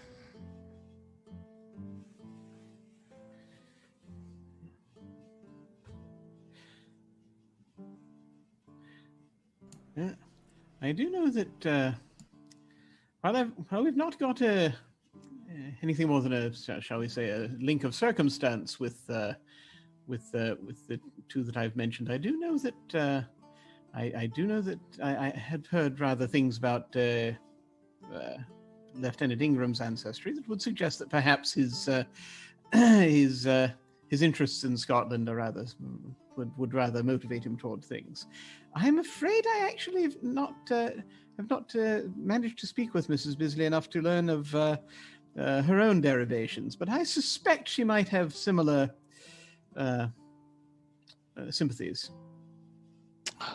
Well, I suppose we should bring Mr. Ingram and Mrs. Bisley in. Now, who to send to fetch them? I'll go, sir. You do that. Mayhaps you should involve your captain and as well as Captain Pomeroy in bringing them to this tent. But wouldn't we just say that you wanted to see them, sir? And then they would... All right, sir. Just salutes, just rushes out. Like, it's real fast. It's just like, and I get to go. Just like, he's going to make a beeline towards his captain. That's what he's going to do. Leaving those two in there to whatever it is they do. I don't know. Just out of curiosity, who else in the household cavalry would be involved in this type of business? Because I can't imagine that Colonel Fisher is the only one who has to deal with your traitor situation. Yeah, I mean, there's got to be someone that's loyal and good at interrogation techniques of the. Okay, since we're also being this colonel's having a stay here in his tent. If I right may, now it's I'd just like you and to. the colonel. Yes. I'd like to grab a runner to deliver a message to the medical tent. Yep. To the folks in the medical tent, so that way, just so that I will now let them know where I am. Basically being detained in the colonel's tent, at the colonel's tent, and that to have them send a runner back to us if or when Major Holmes comes around. Major Is he a Holmes captain? or Captain Montgomery Lowe? Either, Major Holmes. actually. Holmes is there. Holmes is there. Yeah. Montgomery Lowe is Captain. If Major Holmes comes around, okay, good to know. You know, he is. Remembering, of course, we're pretty sure he wasn't involved with anybody killing anyone. He was poisoned. But yes, but he might have important information. I don't want them summoned per se, but to let us know if either Major Holmes or Captain Lowe come around. Good to know. Basically, whenever either of those, because I just want to be informed when those things happen. I will recommend to the colonel that we might want to increase the guard possibly at the medical tent, but also in here, because we're going to have people that might react unpredictably. And in answer to your question, Colonel, you would probably not necessarily know who those would be, because the courts martial would handle interrogations, and you could summon a courts martial and actually preside over one because you are a colonel and a ranking officer. In this particular instance, you would probably kick the can further up the hill and, leave it on Sir Arthur Wellesley's door. It's like, hi, I found a bunch of Jacobite revolutionaries. Would you like some? Kind of thing. But we're going to pan the camera as, the figure of Lieutenant Valentine has gone off to try and find someone to find Captain Bisley and Captain Pomeroy to help him secure and possibly arrest the figures of Willoughby and Mrs. Bisley. Willoughby and Mrs. Bisley, and I would just go and tell Willoughby that we needed him in the tent. She's like, if somebody told me I have to go, I would go. I was it'd be weird with a whole bunch of people, but it's fine. But yes, but also ask or look for Mrs. Bisley to go. Yeah, you're looking for extra people to bother.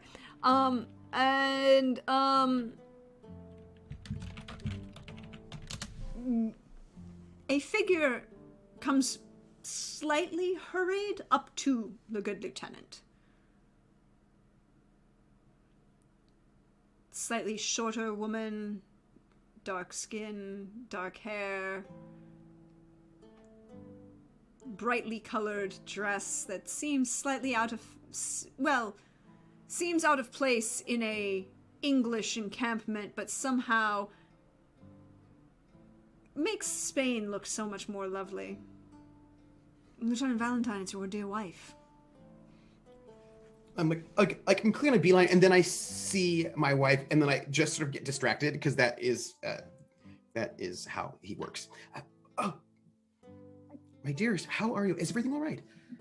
Do you have a private moment for me? Just a short. Of course, anytime. Looks around for a space that is more private. Because he just recently got caught hugging somebody, so he needs a more private place than that. It doesn't. I don't necessarily want ears.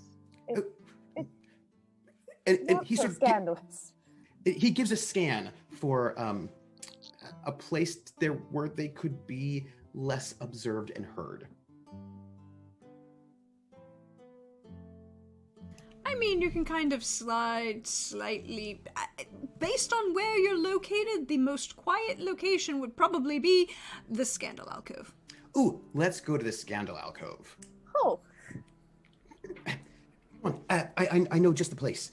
I'm going to take her into the medical tent and into the, well, it's not fully scandalous. If I remember correctly, it's the semi-scandalous. Yeah, I forget what the mini name for it was. Yeah, it was like the semi-scandalous. Oh, did I even write it down? Because that was the best thing ever. I might have. Oh, I don't think I did. The new and improved Scandal Alcove. No, because it wasn't as scandalous. That was the problem. That if only it could have been as scandalous, then this is what happens when you don't actually, when things. I'm just saying, I don't have it written down, and I'm very sad. I'm so sad. So I will pull her into the the less scandalous alcove. I think walking into it, she'd just be like, "Oh, this is, they talk about the scandal alcove, and this is not what I was picturing." Oh yeah, no, it's mostly just a part of the tent. It's not strange. No, but I mean, yes, but no. My love, I need to. I know you had a very strange night, and you came back very late. And you don't need to tell me anything. I don't. Oh, I didn't. Want to intrude. No. It's okay. That's not what it's about. There was some blood on a shirt, and whose shirt? I'm not totally sure. I know it came back after the party, and you seemed rattled when you came. Oh wait. Oh, okay. It's for sure an officer's shirt. Wait, no. I think I just misunderstood everything. Sorry, I got confused. I thought. Are you well? You seem. I thought that you meant one of the kids had blood on their shirt. Oh no, they're fine. The kids are great. They're in fact they're doing some schooling things that I don't quite understand, but some of the wives suggested putting them and sitting them down with book things that just, you know what, that's not the point. The point is there was an officer's shirt that came in to the laundress today. Oh, okay. All right. Not us. So I just had the second misunderstanding. I thought that you thought that I had blood on my shirt, and then you wanted to know if I had gotten stabbed, and I really didn't get stabbed. So I just wanted to know that I did get hit in the head. But other than that, she's just immediately gonna start like feeling your head, just be like, "Are you okay?" Oh no, there's stitches. No. Oh no. Also, all right. No. So it's wasn't on one of my shirts, and it wasn't one of the tykes. Okay. No, and it wasn't your shirt. No. Okay. No, I typically don't wear officer shirts. It's Right. Okay. I'm so sorry. There's just been a lot. So there was an officer shirt that wasn't. What happened? This shirt arrived, and it's just something about it. There was also. I don't know what happened last night. And again, you don't need to tell me anything. No, I will tell you. I'm not everything. Asking. No, I mean, I would never hide anything from you. I don't need the secrets. It's just. No, I mean, I. This shirt, and then there was these boot covers, these silver boot covers. Can I pull them out and show them to him? I imagine she's like tucked them away. They're literally like little snap-ons to your boots that you would use to then attach, perhaps it's just, spurs. None of this should. What I don't know what these are, but they shouldn't be with the laundry. No. Something. I never saw who dropped them off, and it was very odd. This whole thing is very odd, and it just seems like there's a lot going on in the camp right now, and. My dearest, my heart.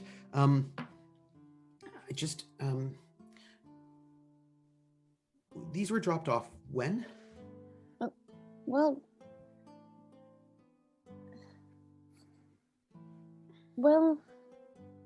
she would know. It would be this morning, probably. Yeah, a couple hours ago at most. Yeah, early this morning. Did they? I found them before anyone else did. That's. Okay. But nobody saw you. All right. No.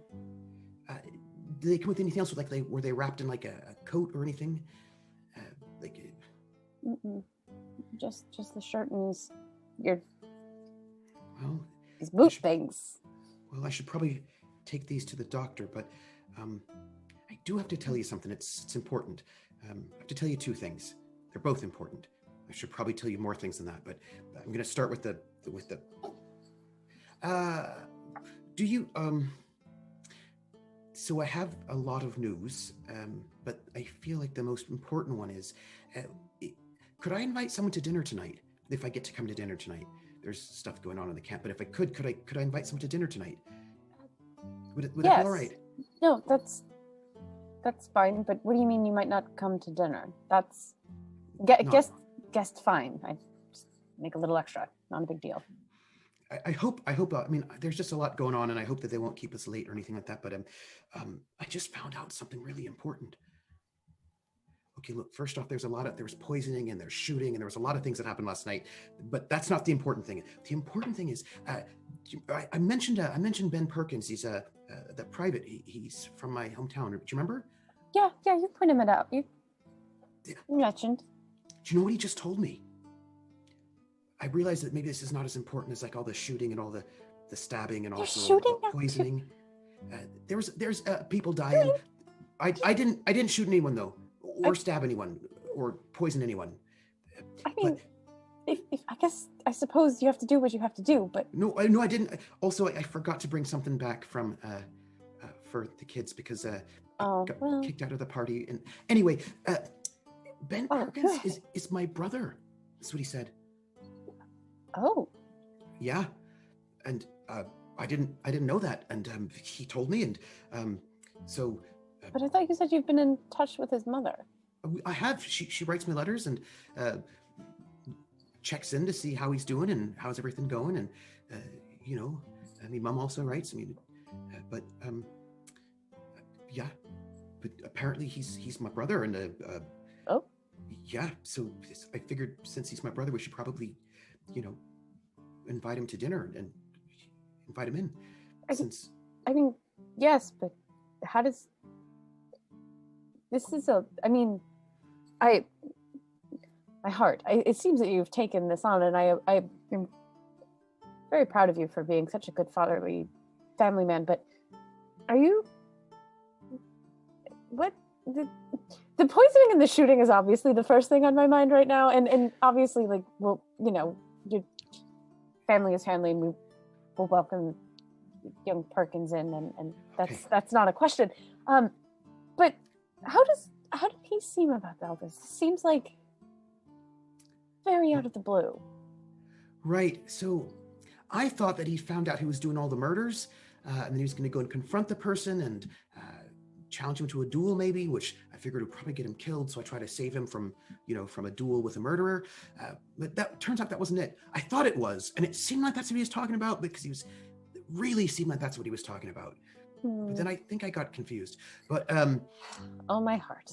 You're never one to write to the protector role, and never one to necessarily pick up on the details. But I think I figured it out. I think he's just mad because I think, you know, that my dad, at first I thought it was I thought that his mother was my mother, but I actually don't think that's right. I did get confused about that. I think actually that my father is his father, which means, well, I mean, I think he'd be upset because then, well, you know, his father was having an affair with my father. Wait. No, my heart, you don't need to think about this. It's okay. The details don't matter on that. So I think he was upset about that. Yeah, you know? Well, that's a lot to take in for anybody to have your whole life upended like that in any way. What's this about murder? Oh, that wasn't the second thing I thought I should tell you. There was one more thing I should tell you, and this I'm really feeling bad about. Okay, Henry, we need to talk about priorities at some point, about order of operations. Like, what's the most important thing? Murder seems pretty big. Right. Just in general. Right, but could you forgive me for something? I mean, in general, yes, but you have to tell me what. I know. So there's a thing that's been going on for a bit, and I didn't necessarily tell you exactly. It wasn't like it just didn't say the thing, and it became more of a thing than I thought, because I didn't think it would be a thing, but then it became a thing, it became a real thing, and then I was like, I don't know what I'm gonna do about this, and maybe I could, I don't know, do something, and I wasn't certain what I do. So there's the whole murder thing and all that, but the cuirass we wear is really expensive, and I didn't exactly have the money exactly to get all the new uniforms for when I got promoted. So I took a loan for £10, and then the letter you sent me. That letter said that they wanted it back right away, or else I'd be in big trouble. But they said they wouldn't mind not taking the money, but just taking information instead, which of course seems really suspicious. And I didn't quite know what to do, and I didn't want to sort of worry you with it at first because I had to figure it out, because I knew that you'd try to try to do more work, and I didn't want you to do that sort of thing because you work too much anyway. Already, you just do so much, and so. But Sergeant Major Griffiths and I played whist for money, and a lot of money, and it turns out he won, and reaches into his pocket and it just pulls out like £15, and he goes, and so we have £15, and so I can pay maybe off we don't put well, I guess this is a private place, but maybe we put the money away for now. I just figured I'd maybe how about I'll take it. Yeah. Just we can deal with your So it's I can pay it off, and so you don't have to extortionate worry about it. And I'm thank you for taking it, because I just feel better with you having it. So yeah. This is a lot of money. it's a lot of money. It's a lot Although of your money. British pounds are very weird looking. Yeah, if I'm it's honest. a lot of money. So I just thought it felt better with you having it, and let you know what. I'm really sorry I didn't tell you ahead of time, and I hope you forgive me. And I know some murder and some stabbings and some poisonings and some explosions and all that. But I just hope you won't be mad at me for not telling you about that earlier, because that's the thing I've always been worried about the most. So No, I'm not mad at you. I'm not going to be mad at you for this. I am, however, a little bit disappointed that you started with not the murders. I feel like that's the bigger thing here. That's a big thing. well, yeah. That's especially if they're I don't think you would. No, they're not trying to murder you. I don't think so. Okay. I don't think so. I mean, one of them did attack me, but I figured if they were trying to murder me, they would have stabbed me when I was unconscious. Oh, good Lord. Oh, that sounded bad, didn't it? Yes, it did. Yes, it did. It did. I'm sorry. You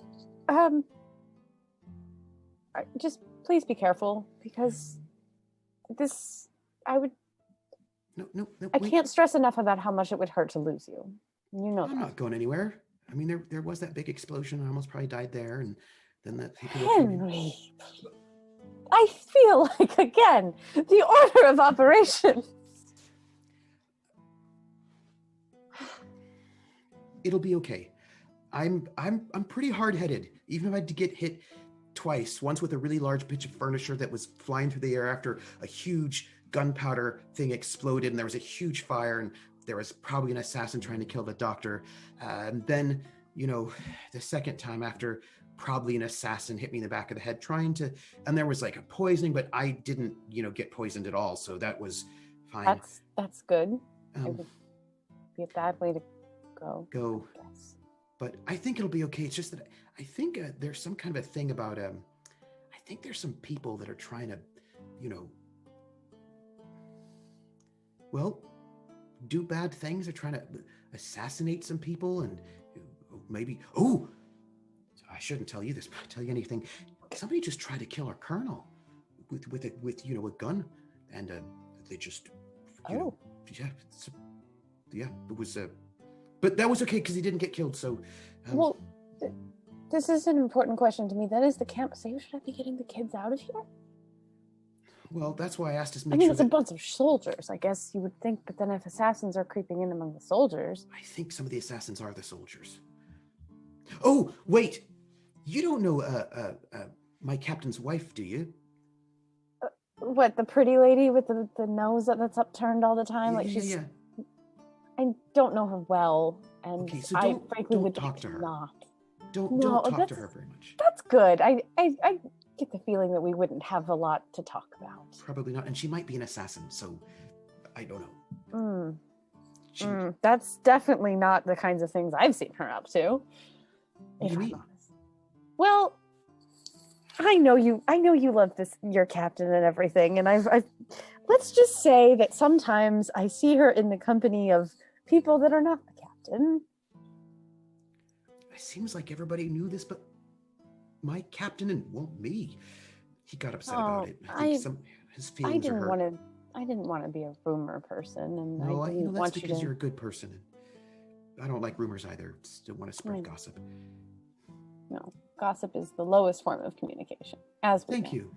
Thank you. There's more important things, but will My you? dearest heart, I want you to know that I wasn't really in danger much most of the time, and I'm pretty sure, more or less, and I really think more people were more in danger than I was, and I wouldn't leave you anyway, because that would be not a thing an officer does, so I wouldn't have left you.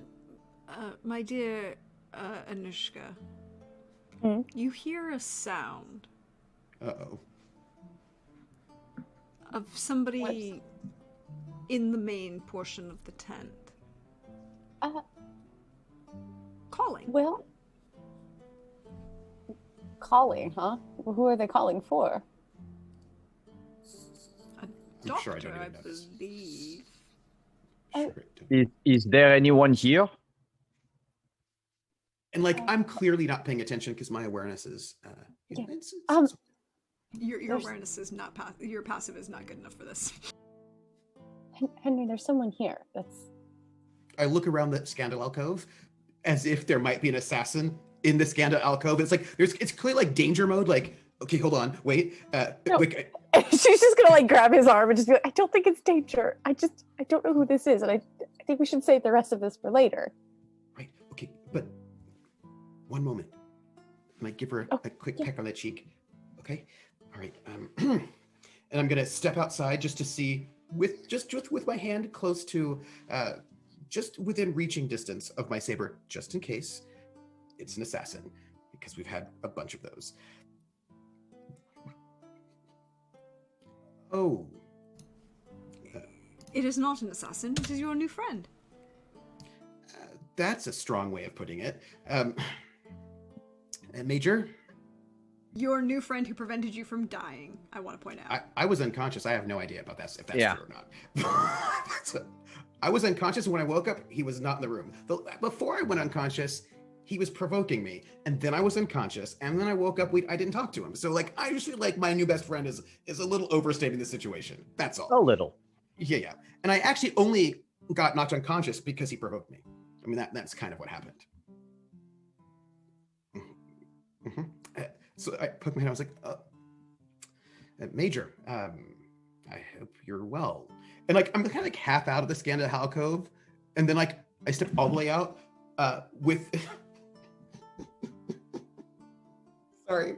I step all the way out, closing the little flap behind me. And I'm clearly feeling like I'm super subtle about it, but I have like subtlety is also not one of my strong points. So like when I step out to hide what's going on behind me, it's really obvious that is what I'm doing. Like there's like, it's so obvious that I'm like trying to hide the fact that I was in this scandal alcove and don't want you to know what else is in this scandal alcove. It's like, it's so obvious, but I feel like I'm not being obvious. That's what it is.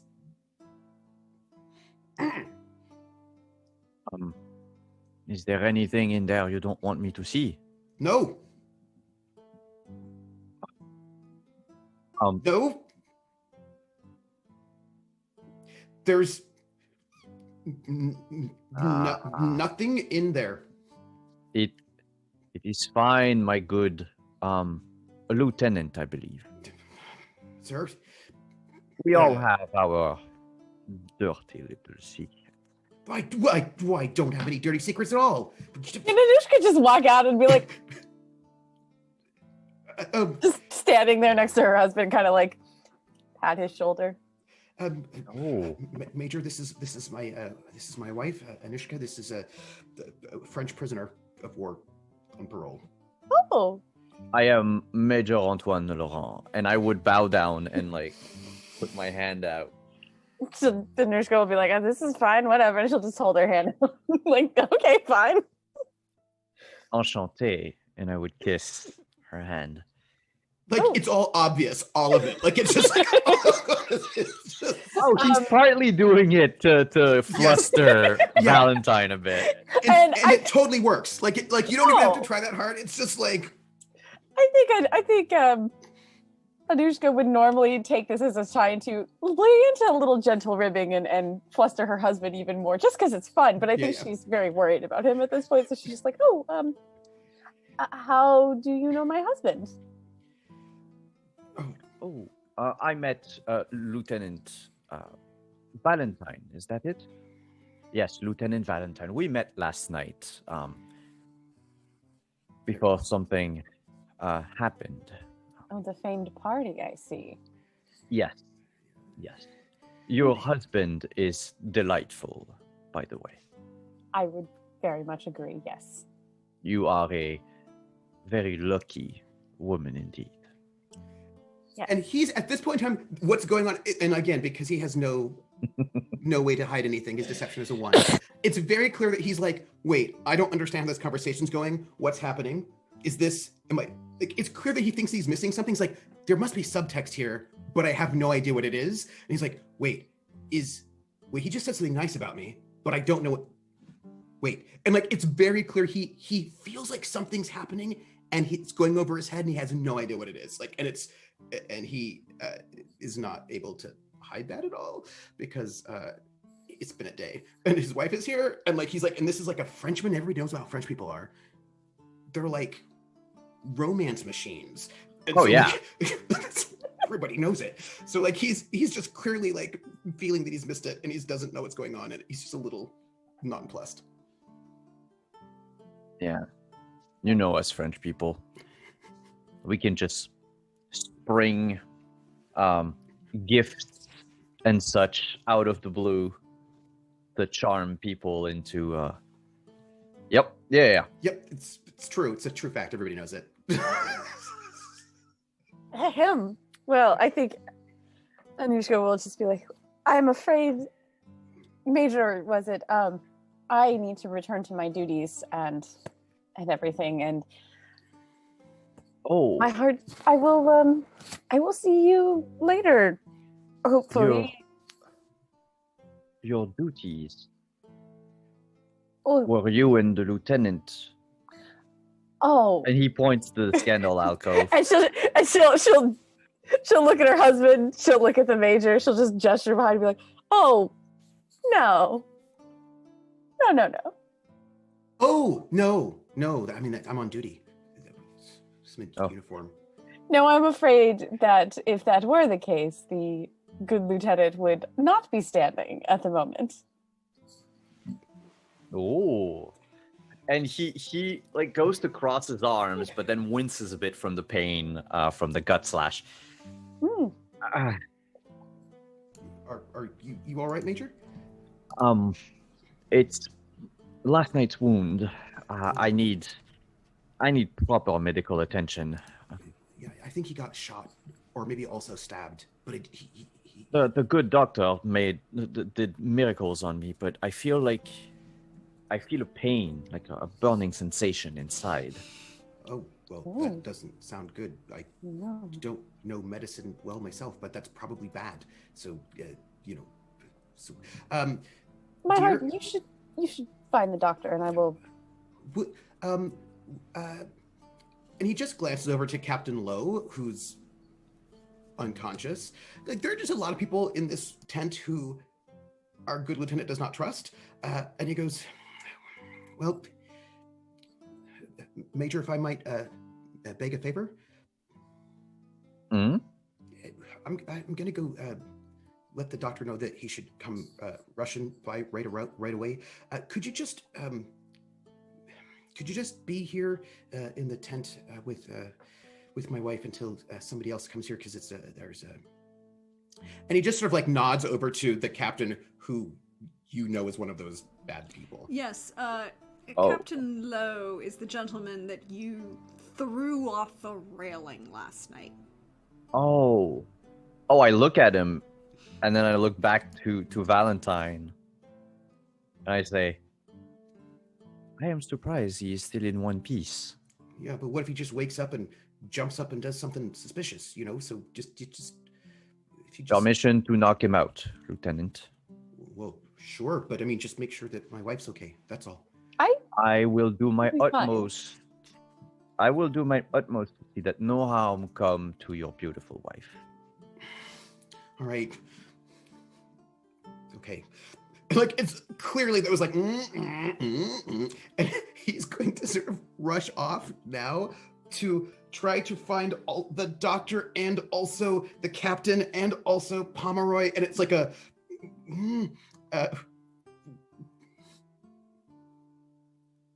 which tent captain? He's going to go to the captain first.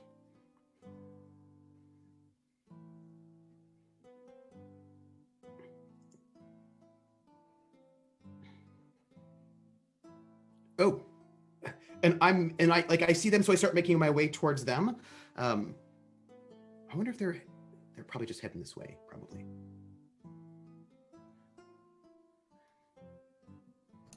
Thank you. You see Captain Pomeroy and Captain Bisley making their way towards you. Oh. And now you then see, well, Captain Bisley looks... How would Captain Bisley be looking? Well... Rax is muted. Not anymore. So... I don't know how many of you in real life have had concussions. I've had several. The last one I had, there was about 2 days after it happened. So actually, no, it was about a day after it happened. All of a sudden, out of nowhere, it became like the ringing in the ears, the pounding headache, and the if somebody didn't like. Just the littlest thing would start to make me cry. And Bisley is probably, it's very stiff upper lip British, but he looks like maybe he's probably had a cry, at least in that silent tear way. And it's definitely the somebody forced this person to lie down and rest, or they're going to make their concussion worse kind of thing. And he's probably a little bit having to lean on Pomeroy to walk steady. So I rush up, and like, clearly I had something to tell you. Again, right? He's like, have to tell you something, then sees that you're upset, so You then would wants to tell also- you something else. You would also But then see knows the that they're coming from him. You would So that also kind of- see the figure of this French officer behind Lieutenant Valentine. Oh. Bisley will straighten himself a bit. Captain, are you all right, sir? Yeah, no. What? Do you need me to do anything, sir? Are you all right? Well, I was a little bit hoping for the doctor. Well, we have to get the doctor for the Lieutenant Major Laurent. Major. But Yeah, I'm Major. Captain, we actually have something Captain? something else to do. Uh, Thing. It's sort of complicated. It's a little bit delicate for me to say. What, you can say permission to speak, I guess. All right. Well, and he just steps into your personal space so that it's the Major can't hear. Whether Pomeroy can hear or not is fine, but this seems to be private. So he just like kind of gets into your personal space, which might be awkward, but you know, he clearly is worried. Sir, I've been given an order from the colonel, sir, to go and get you and Captain Pomeroy for a reason. We're right here. Yeah, right. We're supposed to go and pick up 2 people and bring them back to the colonel. Okay. You picked up 2 people. No, sir. Two people, sir. We're supposed to bring in Lieutenant Ingram, sir. All right. And So go get Ingram. and someone else, sir. You know what? There are 2 of you. So I need you to just let it out. You're 'Cause my head hurts.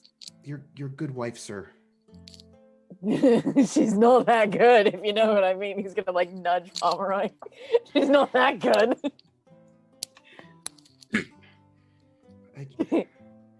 She's I'm really sorry, sir. no. Why?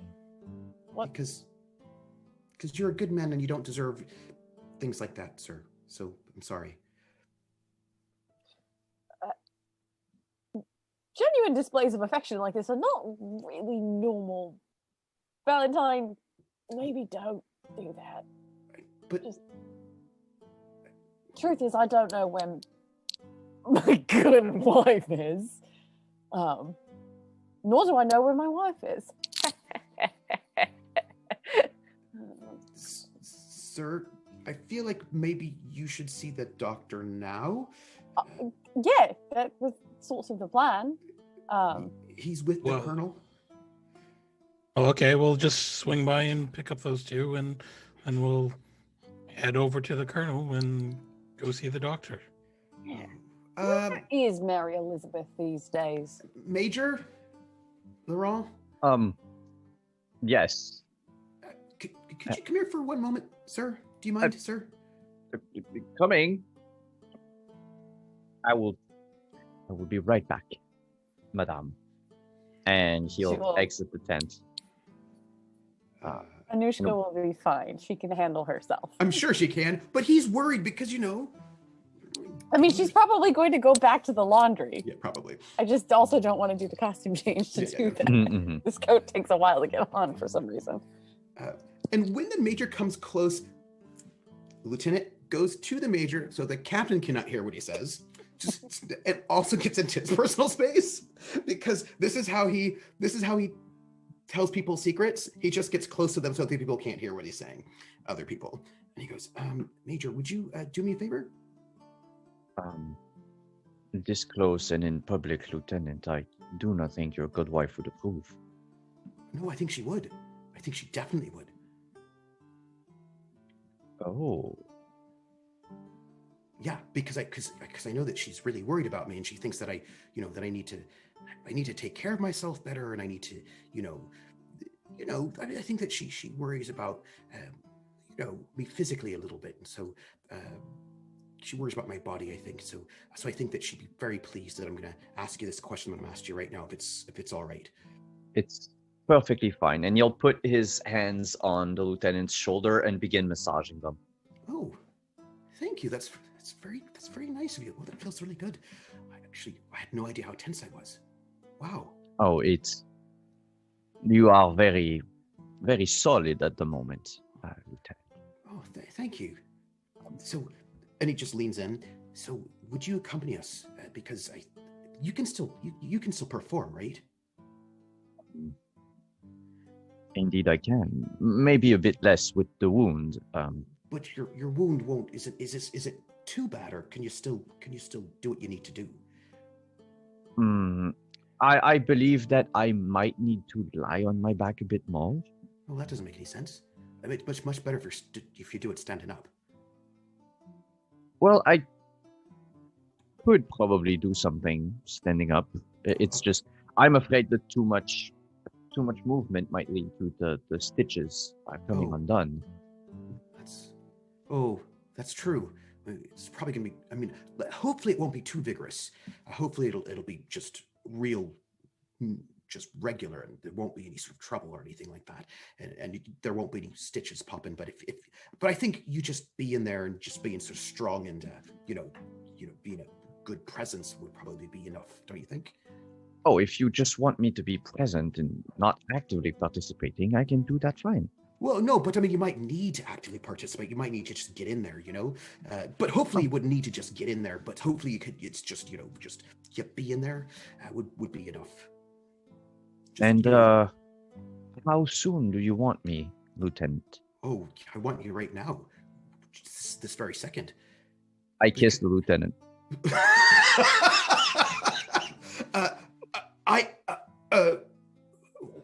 What?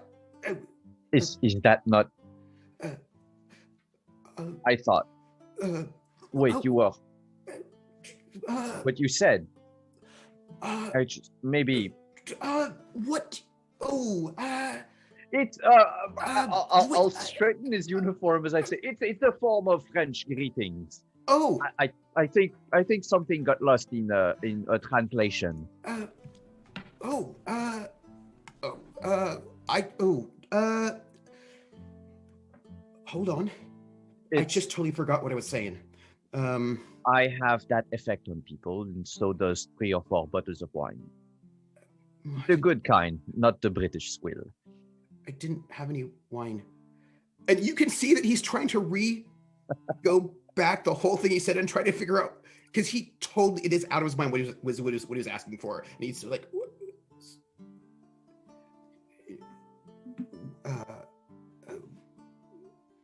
So while the lieutenant tries to figure out, has that brain freeze moment, and he's like, what just happened? wait, that record scratch of, you might be wondering how I got here. Yes.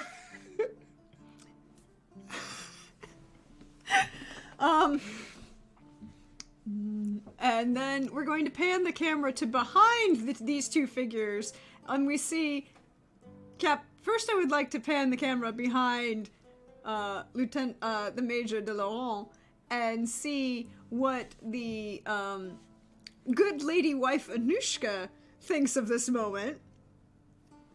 You don't have to change. Maybe she can. does. I'm gonna at least have to. I think she's sort of had her fill of being like, so this is the hospital tent. Gotta go. Skeletal Club is not that exciting, and the hospital tent is kind of grim. I think it's time to go back to the laundry. Oh, that's the face that my husband usually makes when he's trying to tell me something, but usually leads to the attempts and/or creation of children. Oh, he's very important. That Frenchman is very important. Oh, no, I'm just gonna watch this. This is, I think this is the 1809 version of, I hope this doesn't awaken something in me. Maybe it's awakening something in everyone right now. And then we pan the camera. This is just, And then the dolly turns, and we see the camera, that tracking shot behind the lieutenant. Can I spend a resolve token to ruin my life a little bit? You can always spend a resolve token to ruin your life a little bit, but who are you spending it with? And I want to know more. Well, I just feel like earlier today, the colonel saw me hugging a young lad, and I just feel like the colonel should also be walking out of his tent about right now. I just feel like that would also make it worse. That's all. I just feel like that would make it worse. I think it would be awkward. I will take the resolve token with the caveat that the good doctor is walking with me. And the colonel is just going to say, I thought that Valentine would have returned by now. Yes, well, yes. As far as a good deal of the information, I should make sure that you're aware that a good deal of this relies upon the testimony. Just so you're aware of Major de Laurent, who was with us, of course, that evening for quite a bit, as he provided us with a good deal of the information regarding the goings-on. As he had little choice in the matter, he was rather pinned down, but it would seem. But he seemed able to adequately perform in the things that occurred that evening. However, as far as I'm given to understand. So he wasn't involved in the battle, was he? Not directly. I was operating on him. Well, he was shot. Yes, on the way into the house. But he was shot while actually it would seem rescuing Griffiths, bringing him in, helping get him in. I haven't seen him either. Actually, yes, I am a little concerned. He also has been putting some pieces together about this whole affair, and so his input on this would probably be good as well. Should it be available? Really, the farrier? Are we talking about the same Griffiths that we? Well, he has had rather some interesting insight on the. He has had some rather interesting insight regarding the horses. whole situation, as that's rather been somewhat his purview. Huh. And I believe he was investigating from that end of things. Oh, I guess he's a little more intelligent than I thought. Oh, Griffiths is a... Oh, my dear fellow, what some people don't know about Griffiths could indeed fill a canyon. You're talking about Valentine again, aren't you? It's at that Whenever the moment. phrase "what someone doesn't know" could fill a canyon, I feel like you're normally talking about Valentine. Yeah. But The one thing he is lacking in his ambition. So he does rather wish to keep to himself with a lot of things. But oh dear. And that's when the two of you see this moment.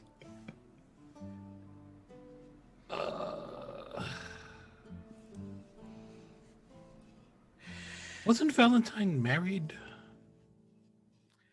Yes, quite. Actually, believe his. Yes, I believe his. Yes, I do believe his missus designed the suit that he had to work with. Actually, some decent work there. In fact, oh, there she is. I just sort of turn and wave. It's just I'm just kind of knowing the doctor mostly in passing. Well, wave back. She's standing there. It's just that not that I feel like it's any of my business. It just seems that Valentine seems to prefer the company of gentlemen. I've not really noticed any particular leaning in one direction or another, but I am glad to receive something of an indicator at last. Suddenly, it makes all the sense in the world now. you're all thinking about my attachment to Bisley. I know it. I know what you're thinking. I know what you're thinking.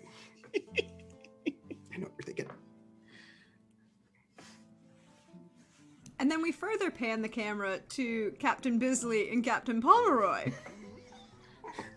who are standing behind Valentine when this moment happens. Hey, Pomeroy. Hey. What? Am I hallucinating? I'm losing words. Is that Frenchman just kissed Vicky? Why is Do you this mean funny? say? Are you saying that you see both your lieutenant being very friendly with the French POW? Is that what you're trying to? Yes, that's actually happening. All right. All right. All right. No. You're imagining things, sir. Why am I imagining that? I You hope should that think about doesn't that. awaken something in me. I mean, it could explain some certain things and why that you can't exactly have proper relations with members of the fairer sex. All right. I mean, if you want to give that living room a try again, I'm certain we can find another soiree to attend.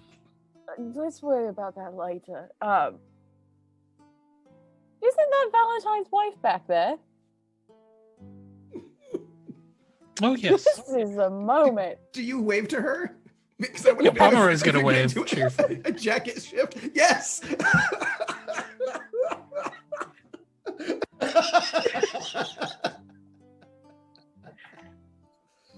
And we pan the camera back in, and the spin finishes its spin and focuses in back on the Major de Laurent and Lieutenant Valentine slowly recovering his wits. Well, senses. I meant that you should accompany us to go and pick up some prisoners. Oh, I see. This But- is a little It's a big relief. Yes. Feels so much better Yes. now. a relief.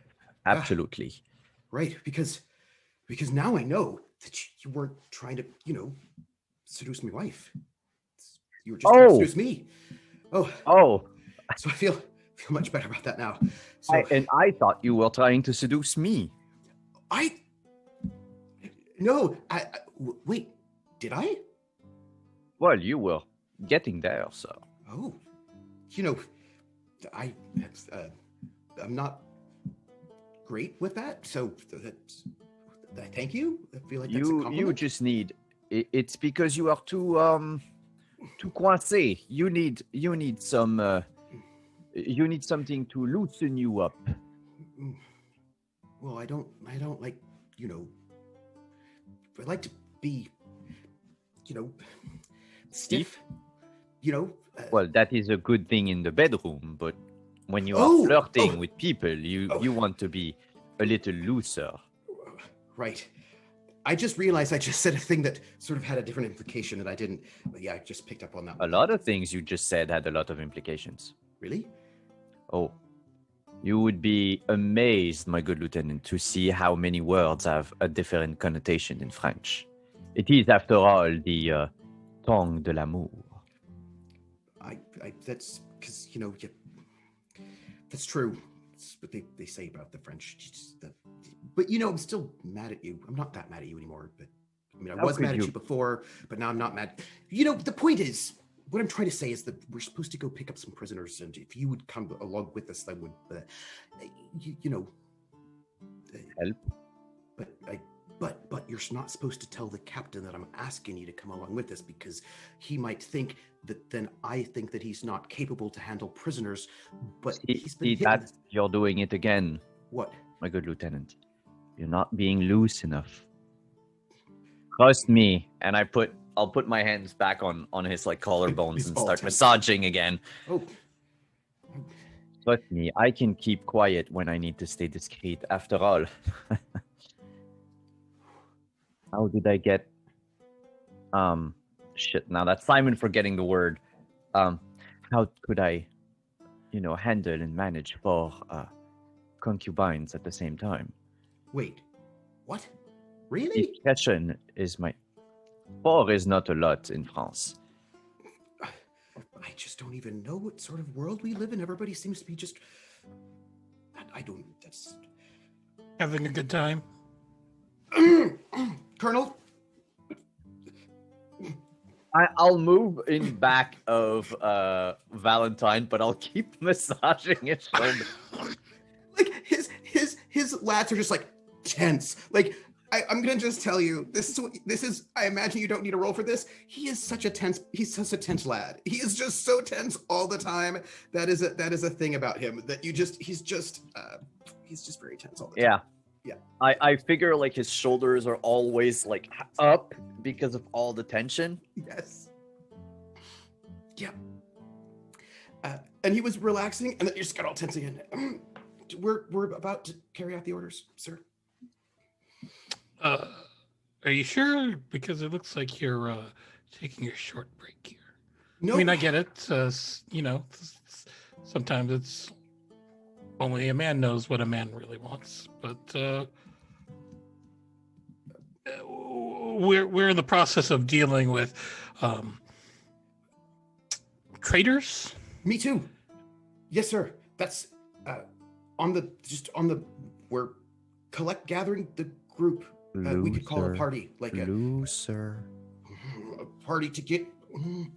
We're gonna go on an adventure of picking up the. We're forming an adventuring party to pick up the prisoners. Captain Bisley, how are you feeling? Sir? I'm all right. It's all right. Did your lieutenant inform you of my instructions? Yes, sir. And I'm afraid I do not know where my lady wife would be at this moment. So I was going to help the lieutenant, and it seems that he had At that some point, business to handle first. seeing as that everybody else has talked to themselves, Yes, join us. Captain Pomeroy will salute the good colonel and just says, don't worry, I have a feeling I can locate Mary Elizabeth Bisley as well as Ingram. Is there anyone else that we should be on the lookout for, sir? Ouch. Ooh, ooh, that's a knot. Oh, yeah. Ooh. Ooh. Huh. Huh. No. No, we should keep this quiet, please. A little discretion is involved. Can I trust you to be discreet? Yes, sir. Yeah. Oh, yeah. Oh, yes, sir. Discussion is one of my middle names. And who are you? Oh, I am. Sorry, I never introduced myself. I am Major Antoine Big Dong Discretion de Laurent. French. This is terrible. Oh, this is the gentleman that you were referring to. Indeed, yes. Though I had a little idea as to how impressive the full name was. Yes, to be fair, I'm sure sir, it's no very one did. prodigious, but Quite. It would so appear. anyhow, I'll leave you to continue your mission. I'm sorry, did you? Never meant to interrupt you. I just didn't catch your name or your rank, sir. My name's Colonel Bartholomew Fisher. Honored to make your acquaintance, Colonel. Likewise, do take good care of these gentlemen. They seem to be a bit addled after last night's festivities.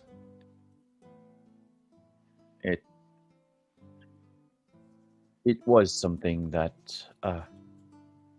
was inhabituel for such a soiree, I believe. Yes. At any rate, Doctor, if you could make sure these men are fit for duty. Oh, well, it's. I think we've gotten rather an interesting indication thus far, but I shall be happy to perform further examinations just to make certain everything's quite all right. It would. And he's just going to shake his head, trying not to laugh, and says, "Shall we to the medical tent for a brief period before circling back to command?" Yes. Because Yes. someone here has a head injury, Doctor. Several someones, I shouldn't wonder, but we shall see. We shall see how things are progressing as the healing process continues. Apparently in ways that I had not even anticipated. Oh. Yeah, I don't know if you This know way, this about the gentlemen. Major, but he's got a burning sensation in his side. Oh, well, we should have that looked at. Yes, please. Quite. As you all walk towards the medical tent, can I get anyone who wishes to make one? Give me an awareness notice. As of right now, only Simon and Alyssa have any bonus dice left. Oh no, that's not right. I have 2. Seems inappropriate. I think I'm not- gonna spend mine. I'm not gonna spend mine. I have to roll twice. Oh, my captain. I My captain. have wasted my bonus dice, but at least mechanically, I can say that it's because I have a concussion. That's fair. Okay. Pomeroy doesn't notice. He's too busy being concerned with Bisley, who may or may not be slightly pitching over onto him at the moment. Valentine is distracted by many, many things at this point. So many things. I'm distracted by so many things.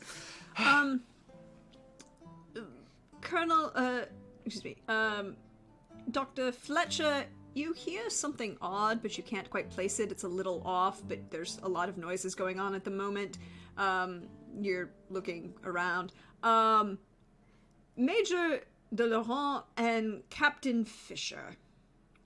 You Colonel both hear something of rather interesting, and it sounds, unfortunately, like someone trying to scream with a gag in their mouth. Oh, that's bad. What kind of scream? The one of trying to get someone's attention and notice. The sound of the voice, though? I'm distracted by thoughts. I don't even know what's going on. Well, I mean, there's a gag. It sounds male. It's not Anushka. She's standing outside. Sitting right over there. Being like, watching her husband kiss another guy. And thinks he likes it. what's going on? I was like, oh, huh? Oh. Oh, What? someone is crying for help. Behind you in the hospital tent. Colonel, you also hear something else. What's that? The muffled sounds of a scuffle. Inside the hospital tent? Yes. He's gonna draw his sword and charge the tent.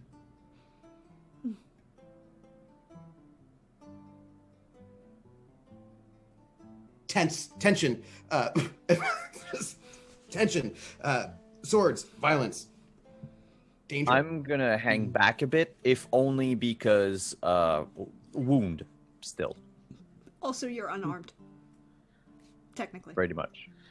I mean, you Actual carry your dash in sword, ceremony. But... And so they're dashing. There's, dashing of gentlemen towards the door. Is it snowing? Are we No. dashing through the snow? Okay, I was just. The I was just middle of August, or it's the beginning of August. Could be freak weather. You enter the hospital tent and you discover, well, a few things. Number one, the two very shiny guards who are there to keep control of things are unconscious on the floor. Someone is currently attempting to wrestling with Major Holmes off his bed and attempting to hold a, pillow over his mouth to smother him. And, I need to bring up some rules. Is clearly what I need to do right now. I want to know what you want to do. Colonel Fisher is going to Oh, skewer the I should second point. man. I should point out that there is another guy who's kind of like tying up the two guards. So you've got two figures in here. So which figure are you skewering? I'm sorry, I've left that out. Oh. Colonel Fisher's going to go straight for the pillow. The guy smothering Major Holmes. All right. Yes.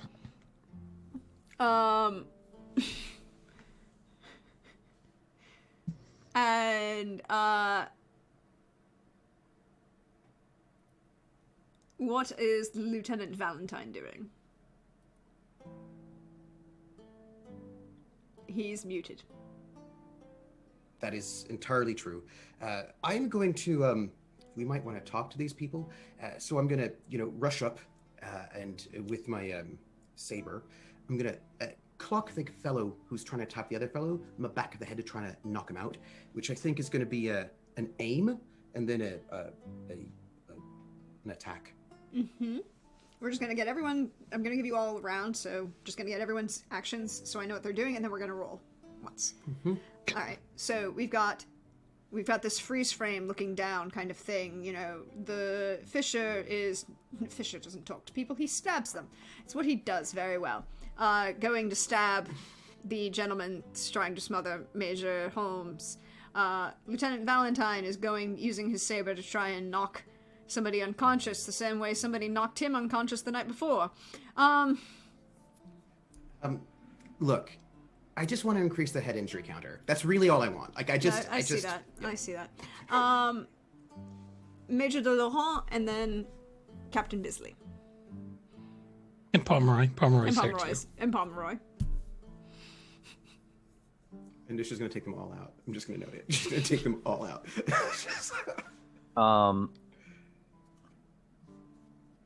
I think de Laurent for now is only going to stick by the exit and make sure that if someone tries to get out, he's going to try to tackle them. But he doesn't want to get involved too much. Okay. Doctor. And then I shall pick up my rapier from the corner, and I'm going to go after the person tying up the soldiers.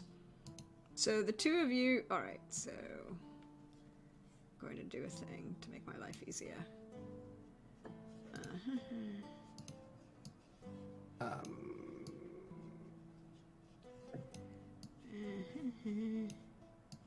So you guys, so both Lieutenant Valentine and the Doctor are going after the the gentlemen who are unconscious, or trying to tie up the gentlemen who are unconscious.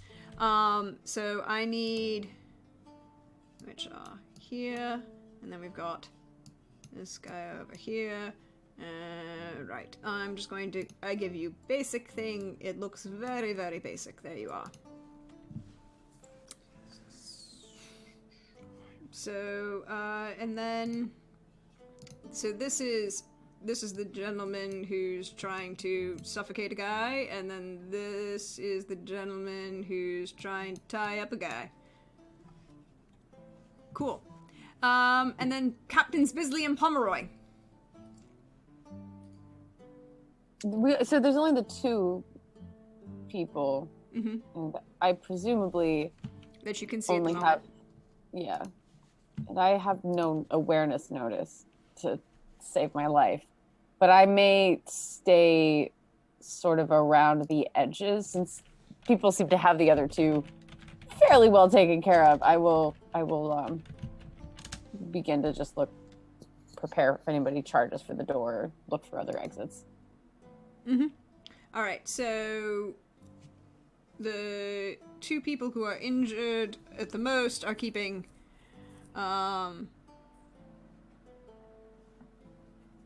people focused, and then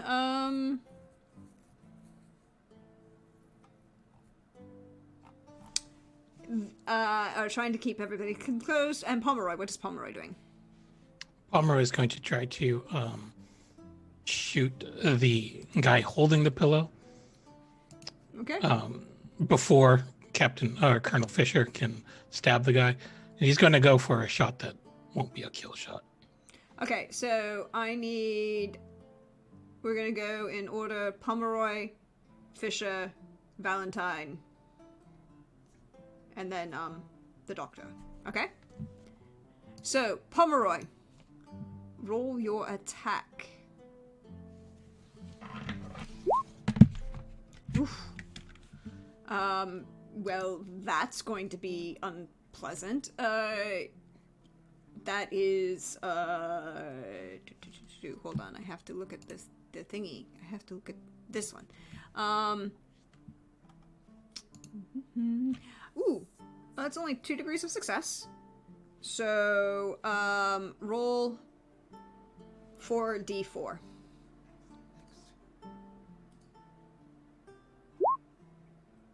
Oof.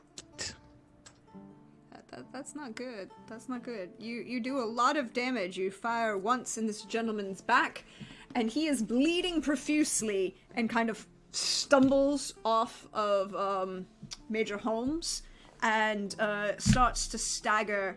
Now is aware that you are there.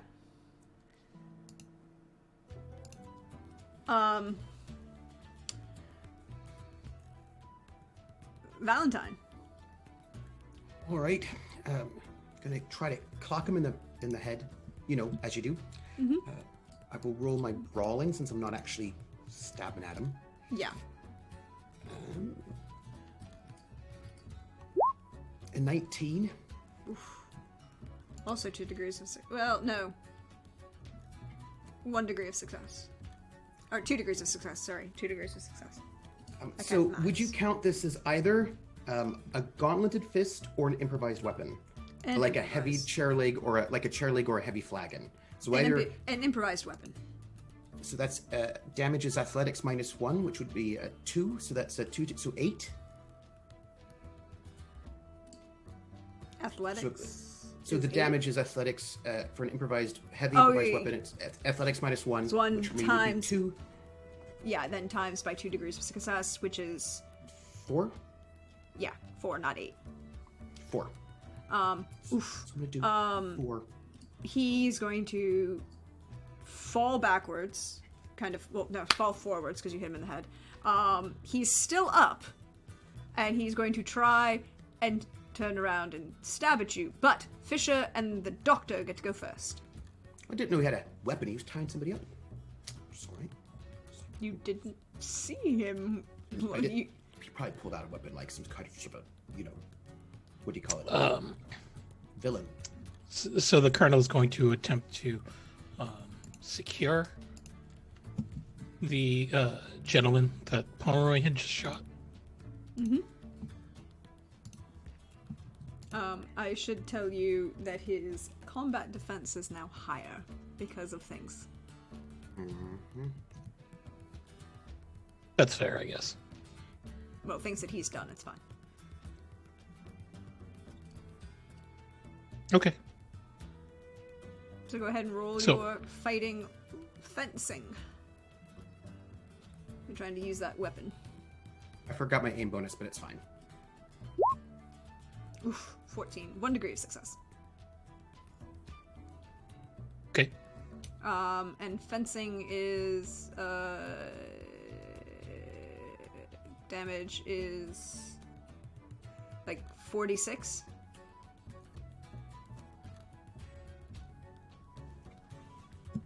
I should check that. Hold on. Rolled a lot higher than I wanted to.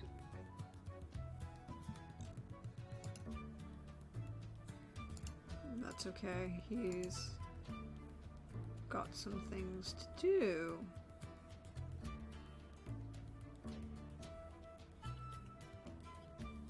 Dang it. Oof, and you crit. So, he's going to do a thing which you can do in this system to stay up because he doesn't want this and I want to keep the drama going. He's going to take a wound, which means he's going to ignore that damage. He's injured and Fisher stabs him and he's bleeding profusely and you can see this, bloody stain growing on the back of his jacket, separate from the stain of the bullet wound, but it kind of lacerates his spleen and he's moving and he's still upright. And he's gonna come around and pull you. As he turns, you see that he's Fisher would see that he's got a dagger raised in one hand, right hand, like this, downward stabbing. But he also Rude. pulls his. He's very efficient with it. It's very fighty, and he's going to try and stab Fisher in particular, and anyone who's paying attention. Is anyone paying attention at the moment? Cool. One person that's very bad at it, Captain Bisley. You know that. Fisher is so proud of his men.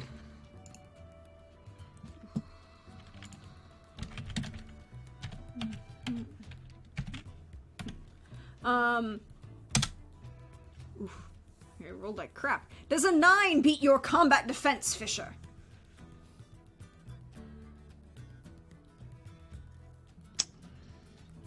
Combat defense. My combat defense is in fact a 9. Ooh, so it does beat it. 1 degree of success. Which is, athletics minus it's just straight athletics. So it's 3 damage. A very fancy 3 damage. As he tries to stab you.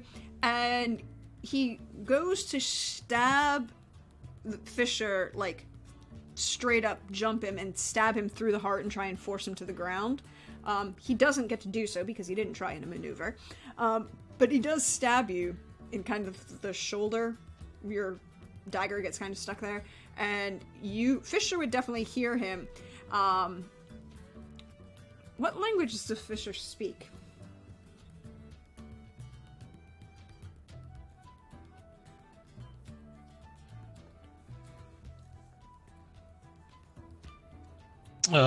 French and Spanish.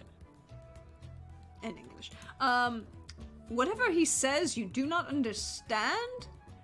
One thing you do, however, hear him say is Hanoverian.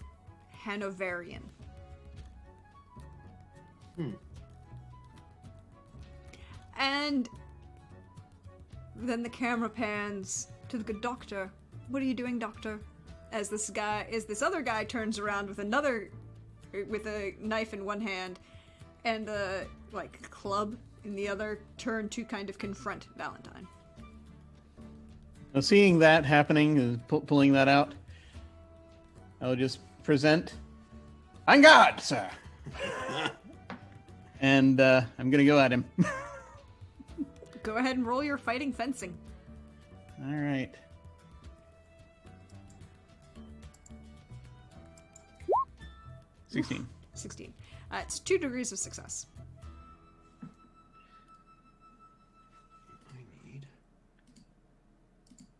Okay.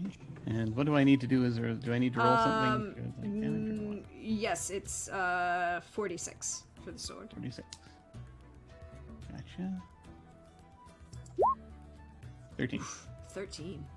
Keep doing all of these things. He's going to do the same thing and take a wound to stay up. It gives him a penalty going forward. He's at a -1 die for everything he does, but he can ignore the actual damage and kind of gets auto-soaked so he can stay up, kind of thing.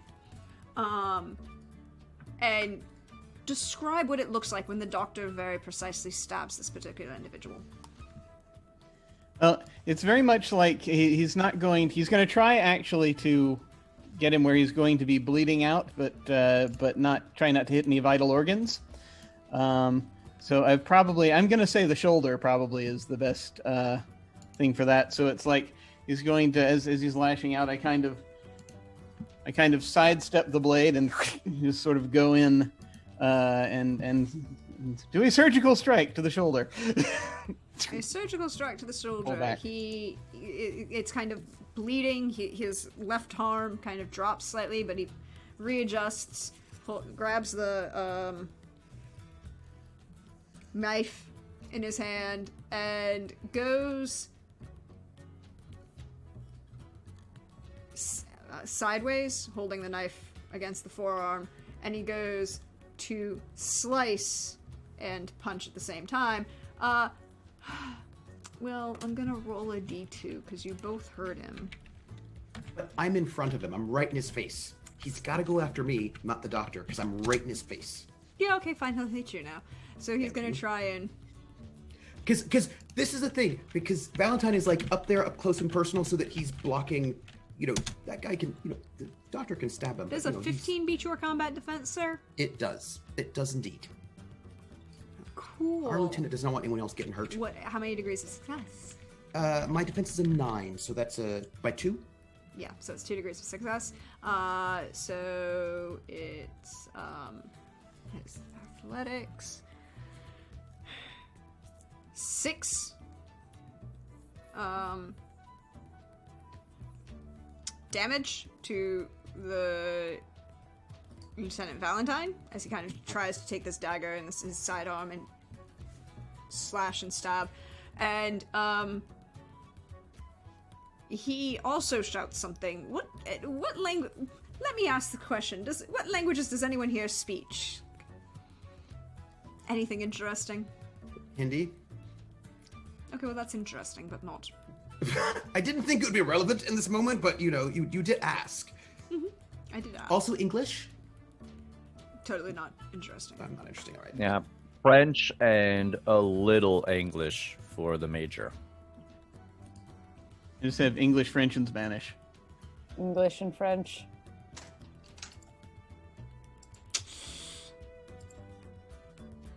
You would hear this particular individual also say something and then Hanoverian.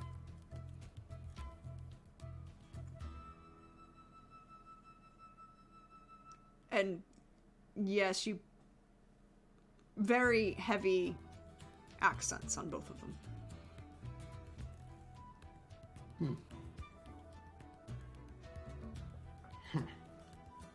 But, hey, Pomeroy. Or, well, let me ask. Captain Bisley, Major Laurent, are either of you wish to doing anything? Yes, actually. Now that you mention it. Palmer has a pistol. Bisley probably has a pistol. This is where he's best at. Can I shoot the guy in the leg? Can I specifically aim to kind of literally blow his kneecap off? Because maybe that'll finally get him to stand down. I feel like there was lots of kneecaps shooting going on in the last 2 days by individuals. It's a way to incapacitate somebody without, killing them. Which one are you trying to shoot? The one that's the club guy that's just that was we were just talking You take about. a penalty die for the called shot. I'll take that. That's fine. Pistol was bows or crossbows? Bows. Okay. Pistols and muskets are bows. Okay. I'll take that one penalty dice then. Oof, 20. It's still yeah, a 20. That is... Which one are you shooting at? The one with the club that we just heard bowling at us, and The player think I know what it is, but I'm still not going to. The one who just attempted to kill your lieutenant. So many juicy things are happening. Well, the other guy's been taken care of. Well, he's still up and fighting. No. Oh, that's The other guy not. just stabbed your. They both The other took guy wounds. just stabbed your You know commanding what? officer. No, I'm not. Nope. The decision has been made. I honestly was sort of combining them in my head. So now you shoot the one that's the lieutenant. Cool. That's 3 degrees of success. That's fine. Do I get to bust a kneecap? Roll me 64. That's... Full disclosure, I jury-rigged rules for guns in this system, and I'm using kind of a blaster rule... adapting blaster rules from Dark Matter. We're just playing with all the systems. Do you 21. wish to kill him? No, I'm trying to incapacitate him at this point and make it so that way he's just... Oh, he's severely incapacitated. You shot him, but you're slightly off target in the sense that you slightly miss his knee and you hit his leg, and he's starting to bleed out profusely as that femoral artery starts to go. The It doctor's happens standing sometimes. It's like, that's the femoral artery. Well, it's not quite where I was aiming, but, head injury. That's that one. there. Major de Laurent, are you doing anything? There's still that one guy up. Yeah, there's still that one guy up, and he is. Who is he fighting with? Major Fisher, Colonel Fisher, and Captain Pomeroy. A pair of Aninos. A pair of Aninos. But a colonel and a captain, so I guess even I, as a prisoner of war, if I wanted to do the honorable thing, and maybe have some of the restrictions loosened. But then, am I still loyal to friends? That's a good question. What does loyalty mean? What does that even mean? I mean, are you It's- loyal Also- to friends? Or are you loyal to your new boyfriend? I mean, I just have questions. I don't No, think they've I made will, it to boyfriends yet. That's a thing. No. Is there anything nearby that I could use as a weapon, an improvised weapon? I mean, there's probably a candlestick on like a small table at the side of like the beds. Yeah, scalpels are probably lying somewhere. Well, we keep that in the back, I think, probably, if it's not. Yeah, Yeah, because I would be, Yeah. I would be charging at We've got- the person fighting a Nino and a Nino, and it's just if I can grab something, Yeah, otherwise there's I'm probably just a gonna. candlestick or a, you know. All right, I'll grab a candlestick, and ooh, Hawkeye is a good idea. Yeah, you don't have any. Ah, god damn it. All right, I'll grab the candlestick and I'll rush forward and try to bonk the other person on the head. Roll me that athletics brawl. Am I a brawler? I'm not a brawler. Wish it Oh wait, was hold a little on. bit It's the wrong taller. one. Sorry, fighting brawling. Fighting brawling. Excuse me, not athletics brawling. Fighting Oh. brawling. Still not a brawler, but I'll take the last bonus die that I have. Cool. Ooh. That does not, however, get beyond his combat defense. You go to. What does this look like as the major whiffs horribly?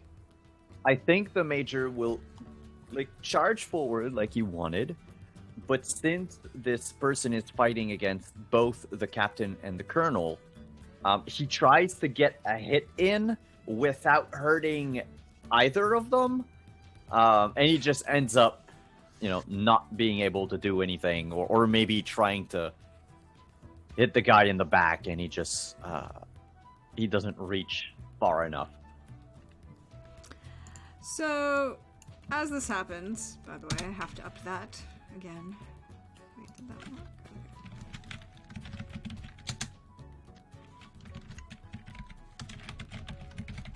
Okay. Nightbot, are you not working? Oh, there we go, Streamlabs. Why is Streamlabs not liking that? Okay. Make your head injuries. Oh, I had the wrong command. There we go. Fixed it. I had to up the head injuries. So, the gentleman who's bleeding profusely from the femoral artery, he's not doing anything. But you know what? I have these 2 shiny bonus dice. I do. I have really shiny bonus dice. And you want to Colonel give them to us? No. Well, That would be amazing. Yes, thank you. Yeah.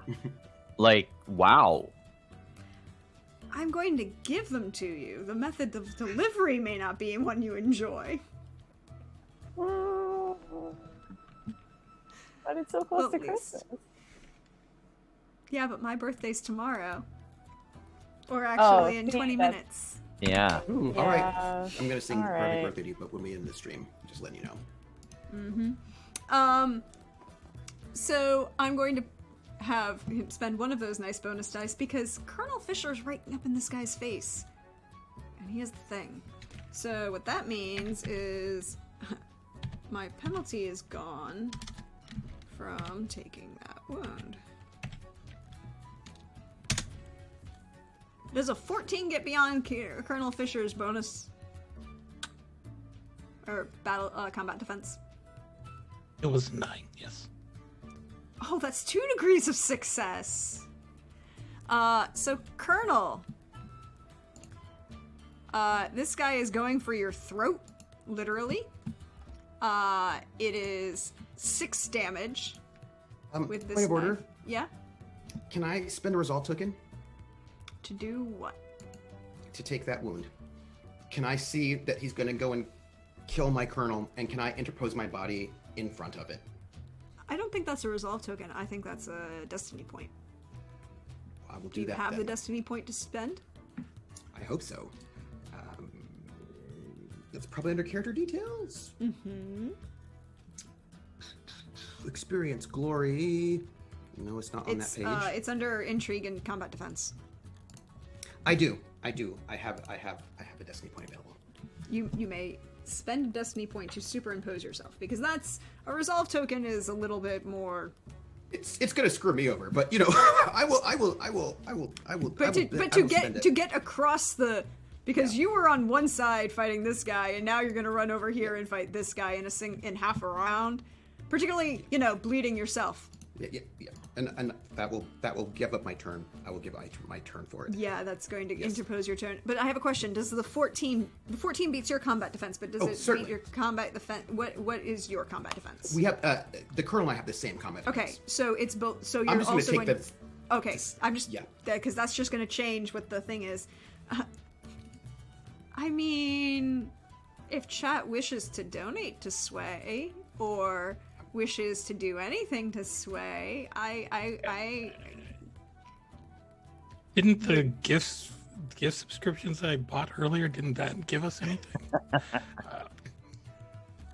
I have to do math. You want me to do math? I'll say. Well, if it was your birthday, we wouldn't, but we still have 19 minutes. Exactly. So, as what we see is this camera pause of like slow motion as the guy with the knife who's shouting angrily at Colonel Fisher goes to slash him across the throat, and then just suddenly as this slow motion movement happens, you see Lieutenant Valentine turn, realize what's going to happen, dive across to superimpose himself, and takes a glaring wound across.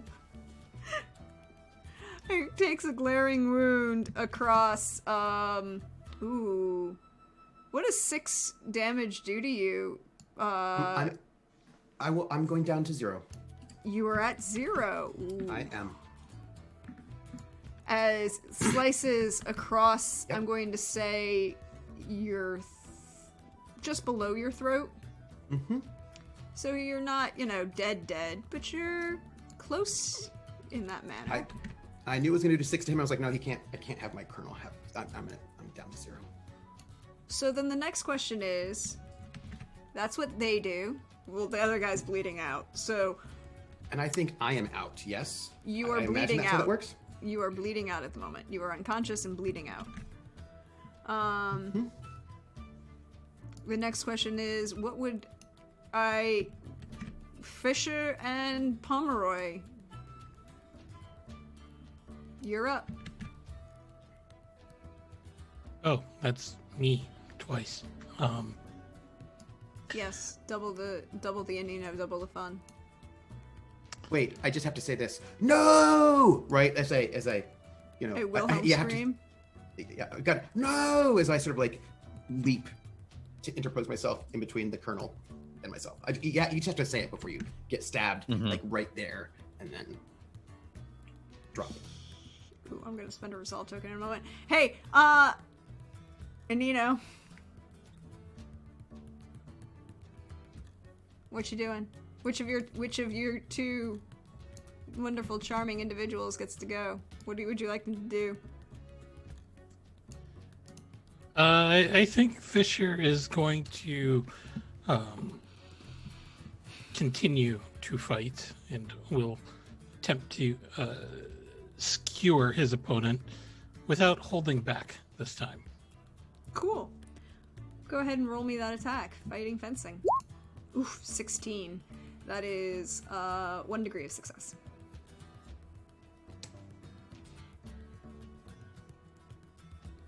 What am I rolling for her damage?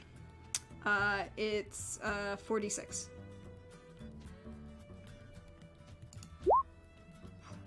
Seven. You want him alive or dead? Pretty close to dead. Describe this as you take this guy out.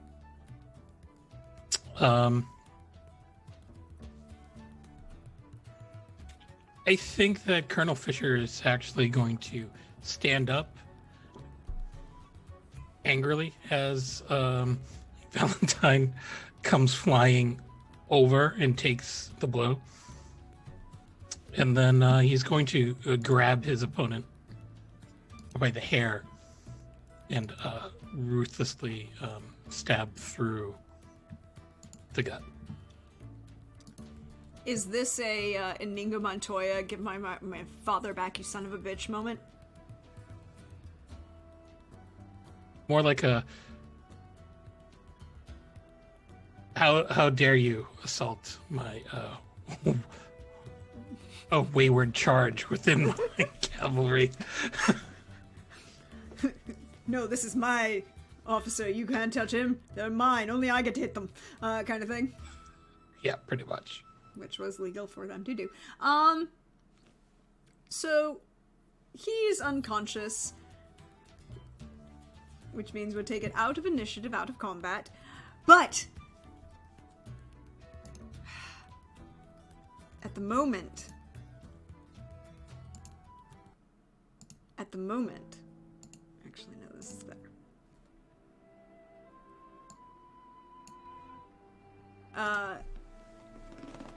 I'm going to spend a resolve token, one of the 3 that I have. I'm going to spend a resolve token to have Anushka have followed you into the tent. I knew it. I knew it. I knew it. Oh, I accept. Oh, I so accept. Hey, doctor. You've got a guy bleeding from the femoral artery. And Yeah, you've that's got not- Lieutenant Valentine bleeding from possibly the carotid. So yeah, I'm going to first off, I'm just immediately just Going to the bleeding guy with the femoral artery, that guy? Him first, right? yeah, sure, absolutely, yeah, totally. You got one thing. So I'm basically going to as I'm heading over, sort of dropping the blade, grabbing any form of bandage that might be nearby, which it being a hospital tent, I'm quite sure there are some nearby. Yeah, there's probably like and- rolls of bandages on each of the little tables. Can I assume that I'm assuming none of the other doctors are here right now because They're I'm going to- mysteriously missing. so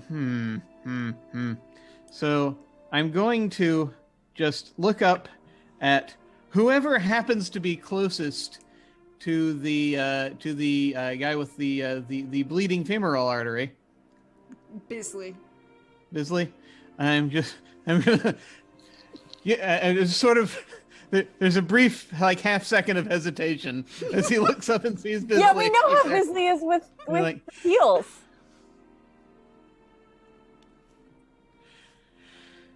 And I was like,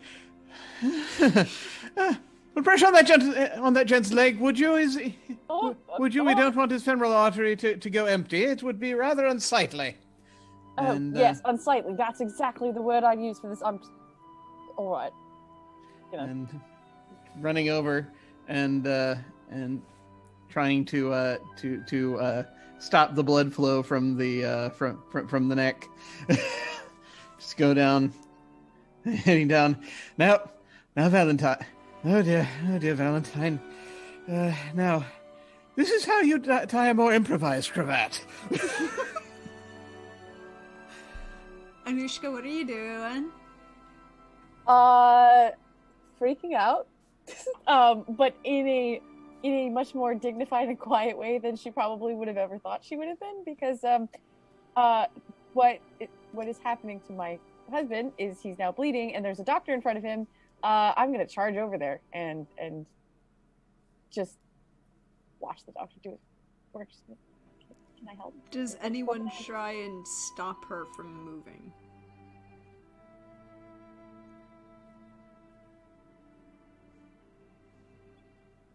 Okay, cool. Just check. Doctor, what can I do? What?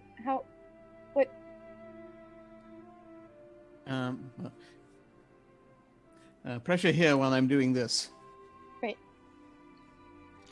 and hold his hand. Oh, she'll do that exactly. I have to check a thing.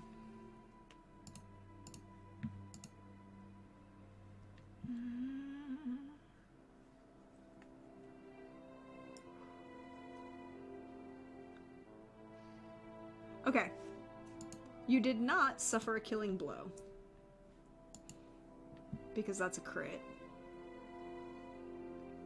And I imagine that the dagger's not vicious. The dagger's not vicious. You can receive treatment. Sorry, I had to double check rules. because a killing, for those who don't know, the crit rules in Sword Chronicle is if you roll d6s for damage most of the time, and if it's 5d6 that you roll, you kill your opponent outright. He's dead. Nice. So you got seriously injured, but it wasn't damage. It wasn't that kind of damage. So it's not an outright death, and therefore you can receive treatment. So yes, you are receiving treatment. Doctor, I need you to roll a treat injury. You know you don't need to roll the diagnose, because you know exactly what happened. Can I help? Everyone has 2 bonus dice at the moment. Oh, nice. I'm going to go ahead and use one of those right now. Can I help in any way, Doctor?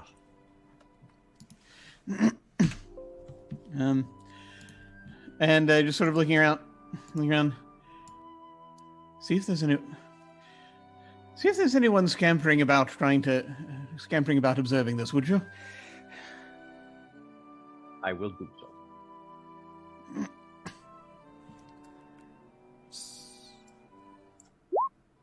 24. Oh.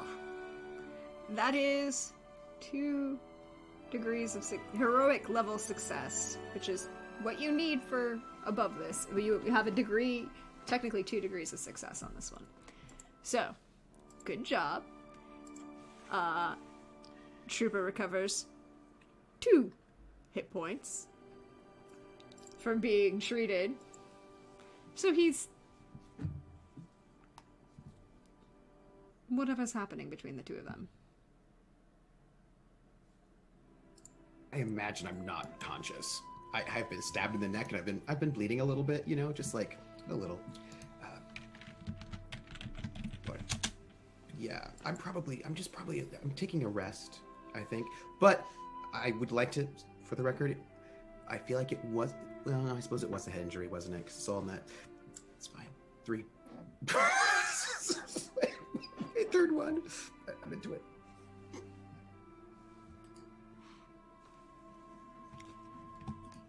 So, while Anushka is worriedly holding her husband's hand, the doctor is treating Lieutenant Valentine. Lieutenant Valentine is slowly stopping bleeding, which is the important thing here. I need Captain Bisley to roll me a treat injury. Oh no! I'm so glad I have bonus dice, because I don't know if anybody knows this, but this is not... what you do well? No. So I'm going to spend both of them. Well, wait. We need this guy for information. Yeah, screw it. I'll spend them both. We've got 1. Wait. You only have... Wait, no, just kidding. I'm only going to spend 1. I just thought of something. And that's how this game works. 4. Which was the better of the 2. He is bleeding profusely despite the pressure that you're attempting to put on this wound, and holding his your hands are now soaked and sticky with whatever bandage you are kind of pressing there, and he is becoming more sluggish and slowly Someone dying. please help me. Please, someone help. Anyone, Major Pomeroy, somebody, please. Does anyone run to Bisley's aid? Pomeroy does. Pomeroy, you come across your dear friend, slightly disoriented, trying to put pressure on the guy's leg, hands sticky, covered in blood. It's kind of drenching into his shirt at the moment, and he's kneeling next to him. What would you like to do? Pomeroy will attempt to assist with adding additional pressure onto the leg. Oh, would you like to try and roll that treat injury? No?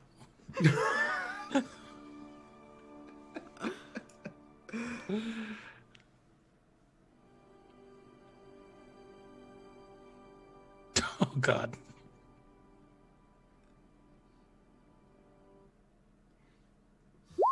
Sorry, he's got a 1.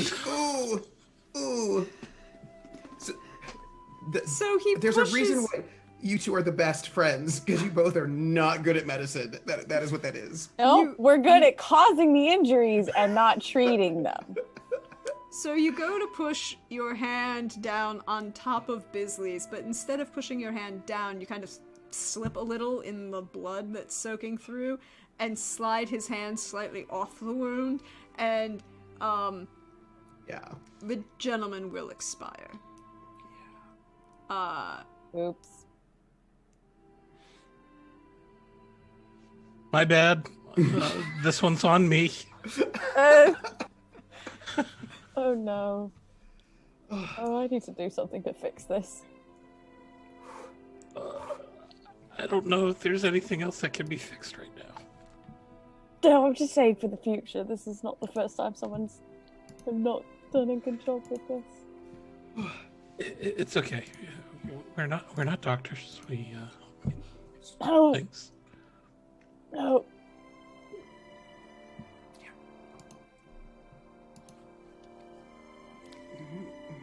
So we're gonna pull the camera back out, away from the two captains, as unfortunately they both failed battlefield medicine. 101. And focus in on Major de Laurent. What are you doing at the moment? Well, I've been told to look for scamperers, so I will just look for scamperers for a moment.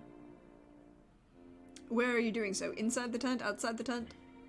Outside the tent. I'm gonna basically look, like, just do a run around of the tent, looking in every direction to see if, like, anyone got out through, like, under the tent or something as we were fighting. Could you roll me an awareness notice? I can. Perhaps. 18. Yes. 18 yes. is very good. You see a bunch of normal people around, but you notice two things as you're doing your quick scan around. Number one, there's a figure in the trees, at the line of trees, kind of at the edge over there, had flicked a cigarette and turned and walked into the trees. He looks vaguely familiar. You saw him last night. He danced with a lot of people. Major English. No, Irish. You remember because the accent is distinctive and he spoke passable French.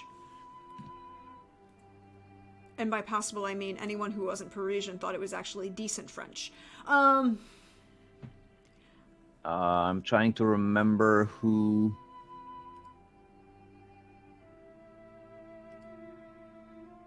I have a bunch of names here. It would be Major Atkins. Major Atkins. Okay, yeah. And you notice something else. What? A rather attractive British woman. Curly red hair, but she's got this kind of upturned nose thing. Always look like she's looking down on someone. Was walking towards the hospital tent and then turned around and walked away.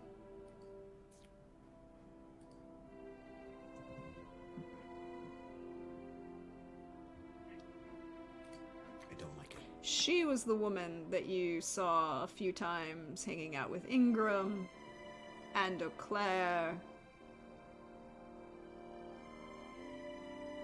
Wait. I'm still clicking through all of my thing. Okay, wait. Eau Claire, I remember. Ingram was... Willoughby. Ingram. I'm afraid I don't have his name anywhere. The good captain. The gentleman, the woman that the people were talking about last night, they kept describing her to you. Spanish lace depictions, and then there was the point about possibly, her flirting with Ingram and Eau Claire, and, Eau Claire's proclivities for seducing women.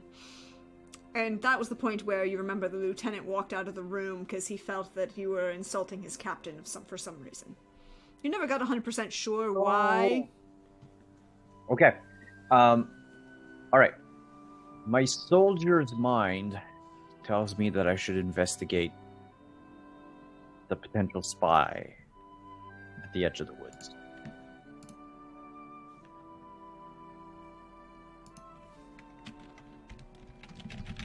My heart tells me I should follow after the woman. I get it. And I follow after the woman. Cool. Are you being stealthy about this? Oh no, I call her out. Oh, what do you call her? Mademoiselle. Mademoiselle, please.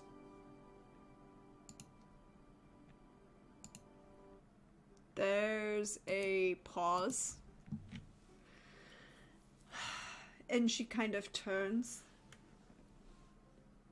Madame, if you do not mind. Oh. I could not see the ring from where I was. Ooh, roll me an awareness notice. I'll give you a bonus dice. 19. She's not wearing a ring.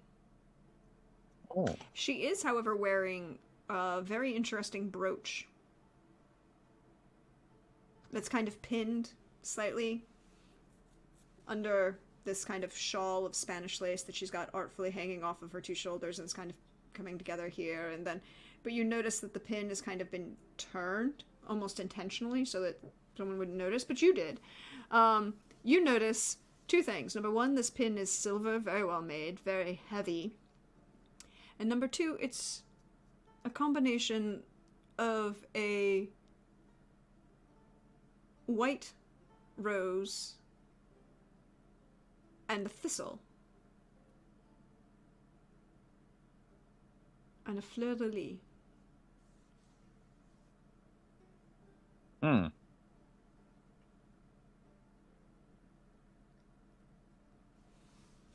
Madame, then.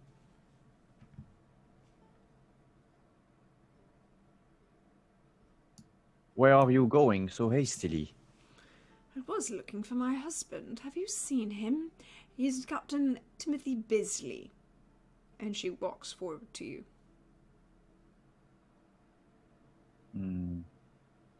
Captain Timothy Bisley. Well, I do happen to know where the good captain is, but I am afraid I've been rather rude. I forgot to introduce myself. I am Major Antoine de Laurent. Again, offering up the hand. She offers you hers. I kiss it. There's that slight lingering moment as she pulls it back.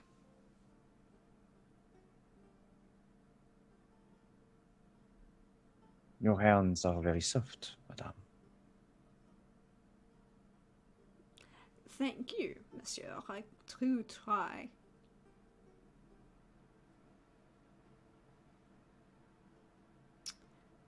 The good captain is unfortunately busy at the moment. He sent me out to take a look around, make sure that people do not bother him. Oh, because something wrong? Oh, no, British Army things, which is probably why they asked me to get out of the medical tent, with myself being nothing but a lone French expatriate.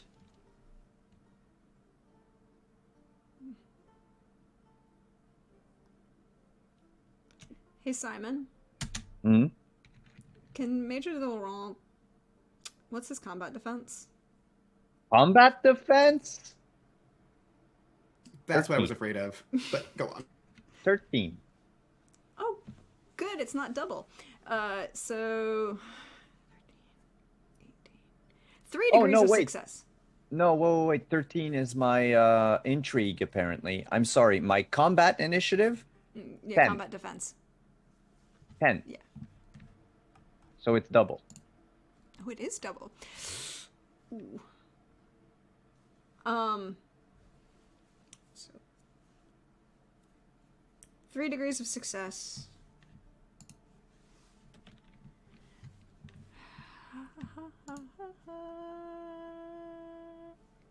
There's only 1 crit in there. Yay. 2, 6. So 6 points of damage as she very kindly stabs you in the kidney with her offhand. I am at 0. So I will take, what is it? Is it a wound or an injury? An injury reduces the damage by your endurance. And then you have a -1 for your action. A wound takes no damage, but you're at a -1 penalty die for each Do all action. tests. So Yeah. I will do that instead of, having no health left. She did 6, you said? Yes. All So right. which one So are you doing, the I'm injury or the... no, I'm forced to take a wound. Okay. Heck. And she stabs you with that very nice, brooch pin. Well, not the one that she was wearing, but a smaller one. Kind of stiletto on the side. Can I use a resolve token? Yes, you can. What kind of resolve token would you like to spend, sir?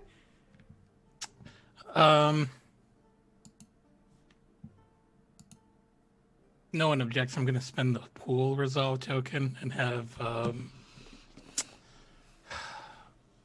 Cleveland Griffiths happen upon this, and Cleveland will have his farrier's axe with him as he observes this. Wait, you can't kill my wife. I gotta kill my wife. That's my caveat. You can have it, but don't kill. Let me do it. I need the justice. So, you can have the axe. You can come across the scene. You can't kill her. No, but Can I attack her? I What mean, would you, as the person bleeding out, Simon, what did you want? oh, I wanted to say, if Griffith wanted to reach, like Dolaran while she gets away, Dolaran would have some very important information to give to whoever passes by first. But otherwise, I'm okay with, throw your axe into this vile, wretched woman. I put your feel axe that in. that's aggressive. I feel like that kills her. And again, I want to kill my wife. Which is not We don't know how many hit every points time. she has. Hey, FBI. Hey, FBI. It's not real life. I'm not actually married. There's none of that. This is a game. Oh, if you want to fuck her up properly with a farrier axe, hit her in the shoulder blade. I like that. yeah. No okay. major arteries, but it's gonna cripple her for good. So, this is the scene as Cleveland Griffiths is walking by. He sees Major de Laurent in a quasi-passionate embrace with Mrs. Mary Elizabeth Bisley as she had moved up, and she's now moved her right hand around your shoulder as the left hand is hidden inside to stab you in the kidney. And is kind of like almost pulling your head down on her shoulder to muffle any screams or any sounds that you might make. But from an outsider's perspective could look very passionate. However, Cleveland notices one thing in this as he's walking by. You notice that slight drip of blood staining her otherwise perfect white dress. right at the bare hem of her dress. What would you like to do, sir?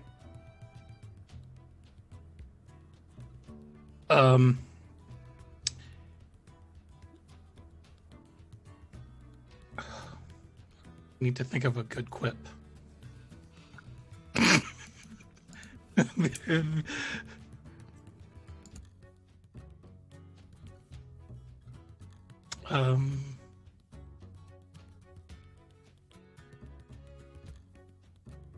I'm sorry, was he just too classy for you?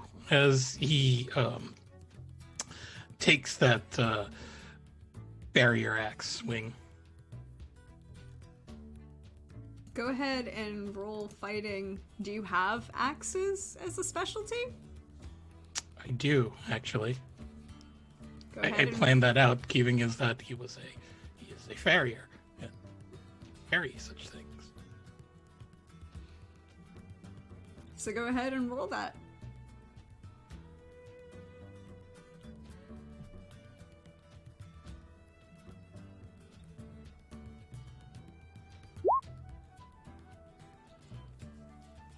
What? Really? Oh, hold on. I closed her sheet, which is less than intelligent of me.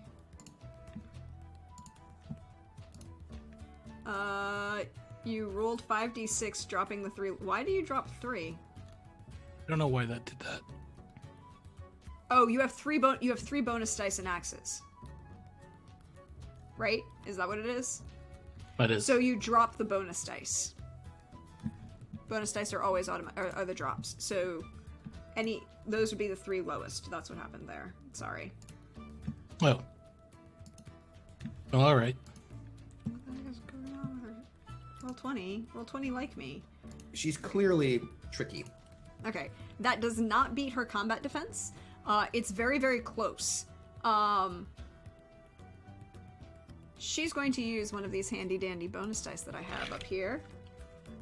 And kind of sorry, Simon. Pull the knife out and run into the woods. And I'm going Into the woods.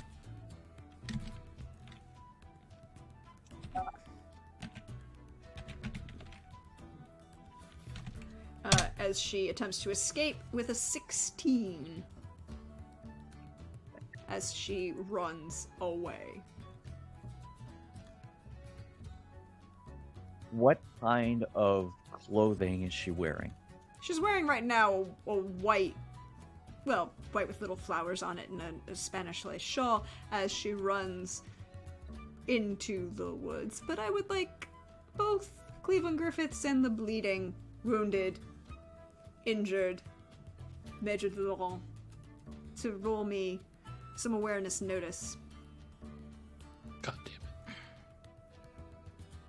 Does it take away the... Yeah, it took away one die. Okay, cool. Mm-hmm. So 12. Cleveland, you don't quite notice. You notice that she's moving quickly. Really quickly, and is behind the wood line, kind of almost before you can really react. Also, Major de Laurent, she kind of half shoved Major de Laurent at you, and kind of dropped him. Major de Laurent, however, you are slightly more aware.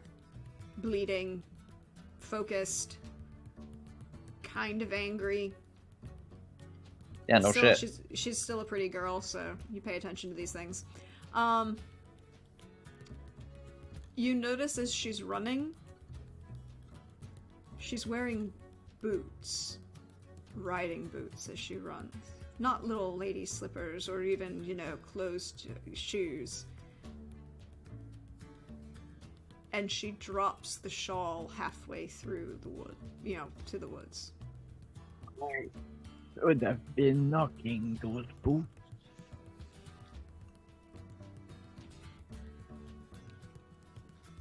Can Cleveland attempt to treat this guy? Oh, phew, I thought you were going to kill me for that bad pun. You can! Can Listen. Cleveland do healing any better than Pomeroy? The audience must know.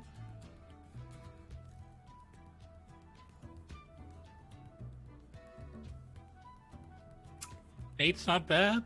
You're not killing him, it's still not a success, however. Fuck. You keeping him alive, let's put it that way. You aren't killing him. He is not dying at the moment, but you can kind of push runes on it. I'll grab Griffith's tunic and just look at him. The woman, the vile, Charlotte. You went. Fine, the Jacobite.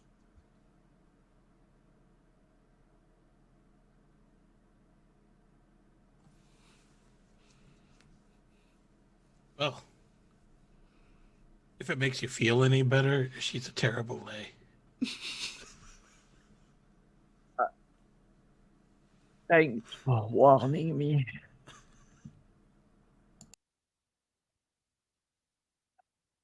Captain, my captain, I am so sorry. You know, it's never the ones you think. Always right there under your nose, though, isn't it? But you probably should have thought, because I don't know if you heard the rumors No, about him. I probably should. No, he didn't actually sleep with her. But That's what you're saying and now. the reason why is because he knew that she was not a very good lay. Griffith has standards. I just But I liked your reaction. worth it. I don't know if I'm going to make it, but she is running to one of your own. Which one? They're like 40.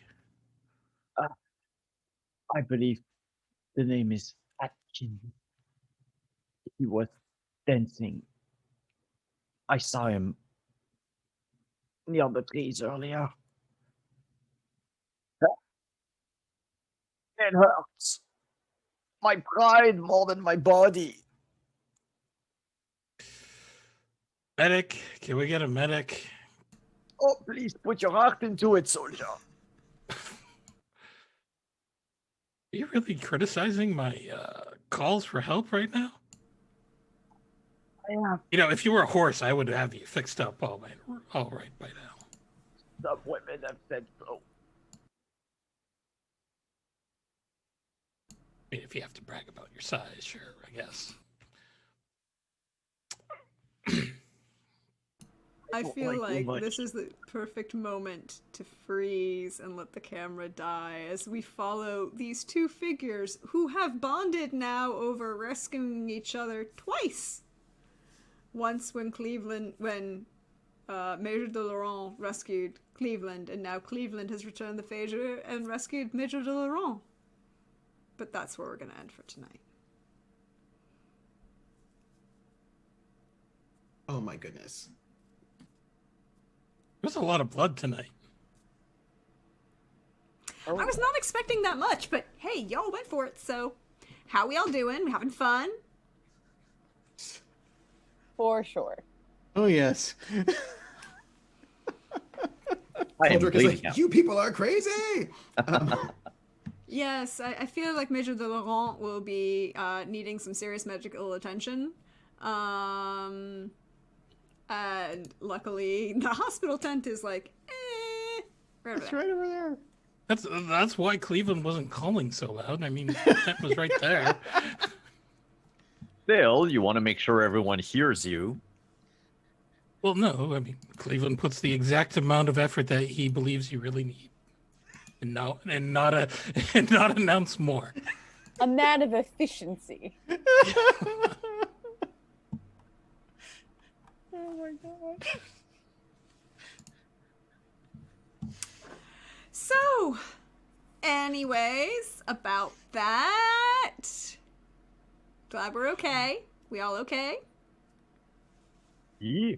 Okay, so we're actually going to go around. We'll start with Alyssa, and then go around and let everyone talk about where you are, where you can find you, all the wonderful things that you do. and share some love, share some fun that you had today. All the great things. Well, I mean, start with the simple stuff. You can find me Twitter at Xander Slamilton, on Instagram at Xander in the Wild. Not a whole lot to report right now. It's the high holy days of fundraising. So on behalf of somebody that has to put together those emails, I'm sorry for how many different charities and every event ever that is emailing you right now. That's that pitch. As for fun moments tonight, I don't know where to begin. There were just, I think we'll go with the extended innuendo that was just everything between Trooper and Simon. Just, oh, what glory was that whole moment.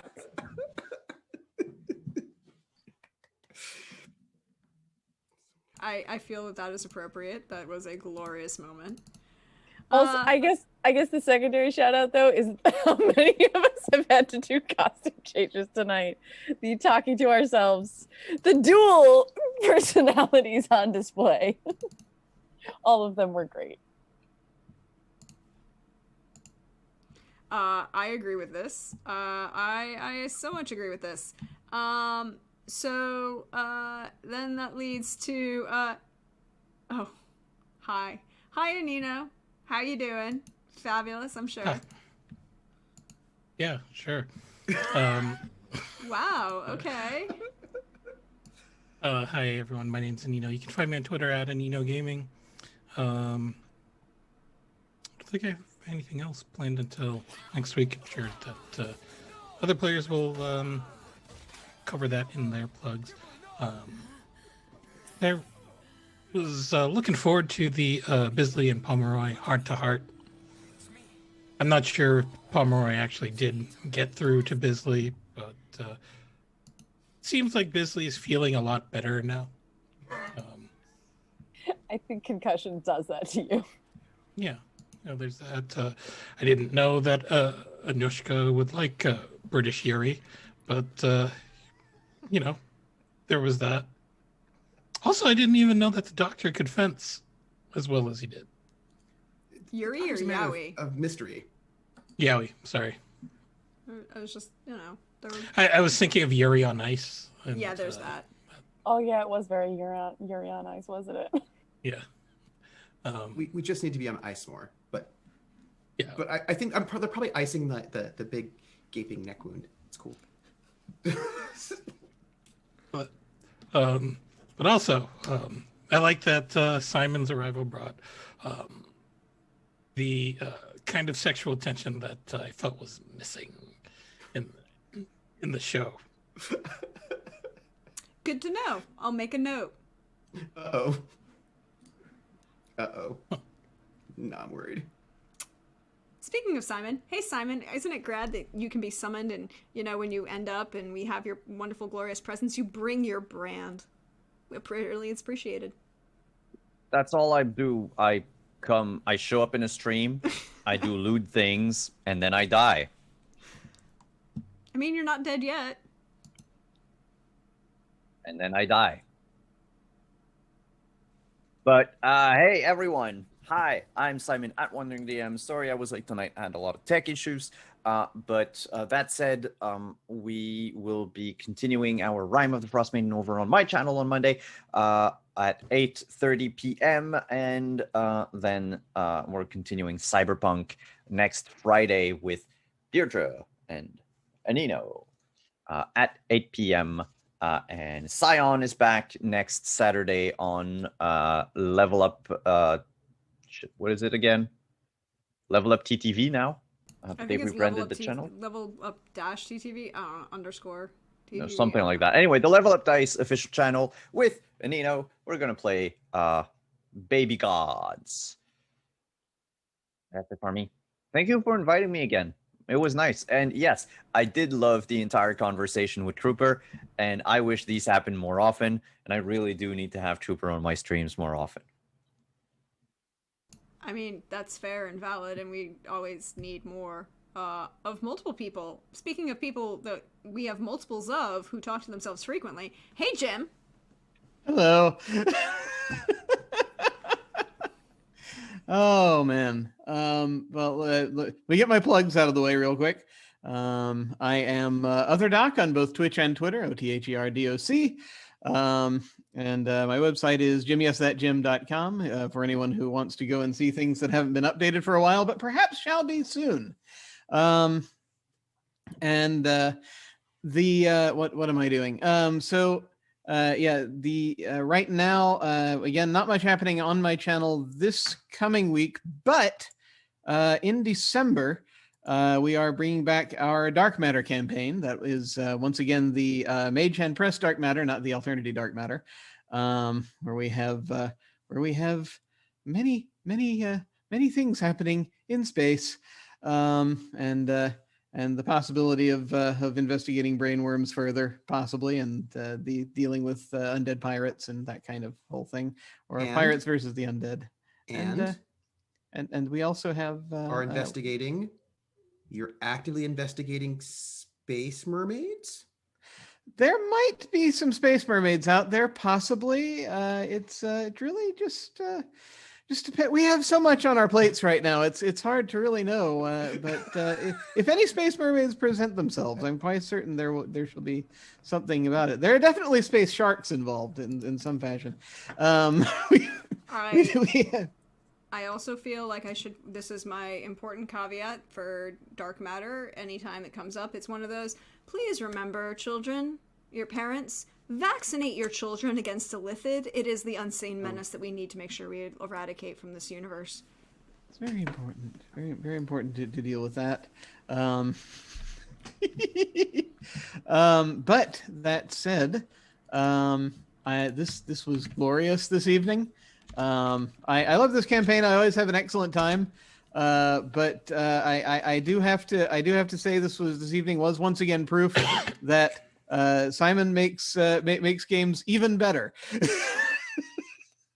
This was freaking awesome. I do, of course, I think my favorite moments have been the same as most people's this evening, with the innuendo talk, starting with my wife worries about my body, that manner of thing. But then she does. Yeah. Then there was someone crying out, "Is there someone in there you don't want me to see?" I think that started things out as well. So that was quite good. But then I also want to just give a bit of credit as something I adored was Bisley's rampage at the beginning of the episode. It was an utter delight. I'm very much looking forward to seeing how things progress. I was glad that we got more of Mrs. Valentine in. That was great. And just seeing the dynamics of how everything worked, the people talking to themselves. It was this was so good. This was such a good episode. Rex, this was so good. I enjoyed it so much. And I cannot wait for next week. I'm glad you cannot wait for next week, which leads me to the personage of the hour, the hero who may or may not, is living at the moment, taking that one for the team in the throat. Hi, Trooper. Hey, I know that you can take injuries or wounds, but I was like, that's a 6-point damage, and I've got 6 points left. Yeah. How did I get raised up from the ranks in the first place? By doing things like that. I'm gonna do it. So Yeah. What kind of medal can he get? I need to know these things. He doesn't get medals. Doesn't get medals? No. Well, he can. He will get a couple medals, but they're kind of small, and be like medals, like metal plates to sort of fix the kind of crush part of my skull. I mean, there will be like a couple things kind of hanging. He'll get pinned if there's a thing. It'll be awkward. There'll be a ceremony. Colonel Fish will have to pin something on his chest. Oh. In public with his wife and kids there clapping. Oh. I can't wait for the conversation where the wife then has to explain to the kids what's going on. Great. It's fine. I'm Trooper SJP. You can find me on Twitter at Academic Foxhole. You can find me on Twitch at Trooper SJP. And you should see me Monday at 3 p.m. over on Encounter Roleplay for the North, which is a Game of Thrones game, which has Prax in it as a. Okay, I Gary time out. Tyrell. Trooper, is your whole goal for next week to be unconscious in every game you're in next week? Maybe. But I'm gonna be here the entire time with popcorn. That's all I'm saying. I've got popcorn in my in the cabinet, and I will make it and I will eat it. And it's kettle corn too. So I think I'm really excited about these opportunities. If you want, you can also see me Friday, 7 p.m. on my channel for City of Light and Shadow, which is a Fate French Resistance campaign. But really, I want to say two things. My favorite moment. That's hard to say because it was so delicious. I love everybody so much, but I think I'm going to give it to Anino's Colonel, who he's just super brutal. The Colonel is just like, no, I'm just going to murder you. Like this is two episodes in a row now that we learn about the Colonel. That the Colonel's like, no, I'm just going to stab you in the face. And then he does. And, I appreciate that. And then the second thing that I wanted to share is like my favorite thing is I think like my second favorite thing is when Trooper sang happy birthday to Prax in the style of like a Vegas lounge singer. Has it happened yet this stream? Oh, I think you may be remembering the future, my friend. Oh, happy birthday to you. Hey, happy birthday to you. Yeah. Happy birthday, dear Praxagorthus Meporia. You're beautiful, babe. Don't go changing. I mean that. All right. Happy birthday to you and many more. Thank you for that wonderful sharing. I really appreciate it. Now, to be fair, I was hoping for the other kind of lounge singer. It was a good job, but it will never top the best happy birthday performance ever. Marilyn? Always. I'll work my Marilyn for next time. I mean, if you haven't seen it, go look it up. It's John F. Kennedy's birthday, and Marilyn Monroe is shit-faced. And it's awkward. Not because she's bad, but because I think his wife is there, but it's cool. Whatever. His wife is sitting next to him. Yep, awkward. And it is the sexiest thing you will ever see on screen. Well, second sexiest thing on screen. Number one, to have and have not, when Lauren Bacall teaches Humphrey Bogart how to whistle. But never trust a Sicilian when death is on the line. Of course, it is one of the most interesting lines. But hey all, thank you again for hanging out with us. Thank you for letting us go over a little bit. We're sorry for the tech issues that we had. We're glad Simon could join us. Thank you again, Simon, for coming in and having so much fun and bringing the wonderful Frenchman in to stir the pot just a little bit more. Just stirred it. That's all. He's bringing sexy back. He did. Apparently for Valentine and Anushka. And who knows who else for? I mean, who knows? I'm just... So this was an episode of Awakenings. Yeah. There is that. And as for me, you can find me online at Deirdre Donlan on Twitter or Praxagorthesmiaphores. You see me around here on Twitch. Hi, y'all. We're here. Okay, good. Thanks you. And I have to say I loved every single minute of this.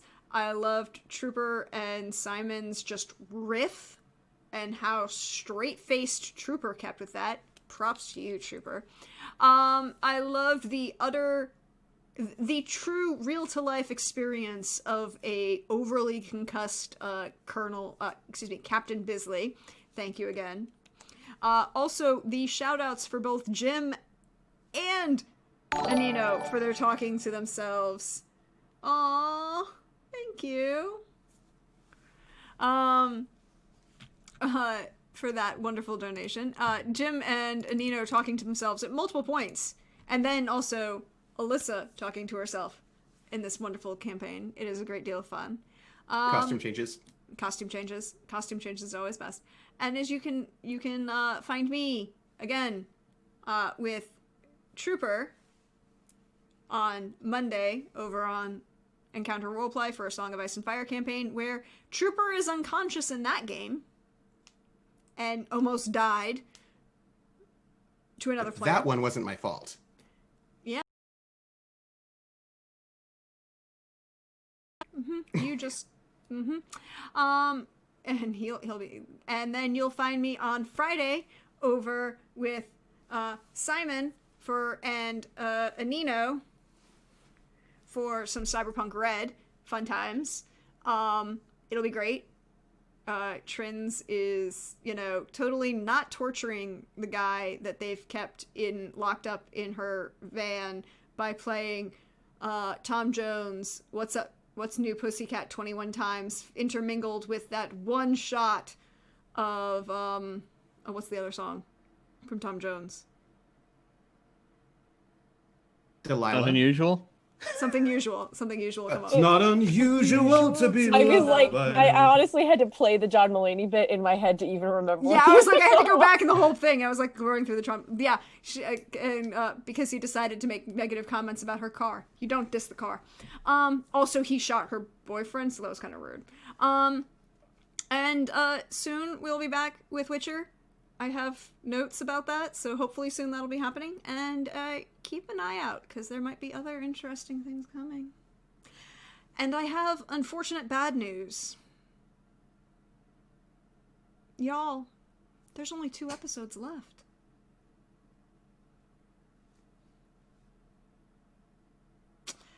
But on that, we'll see you next time, and we look forward to seeing you around. And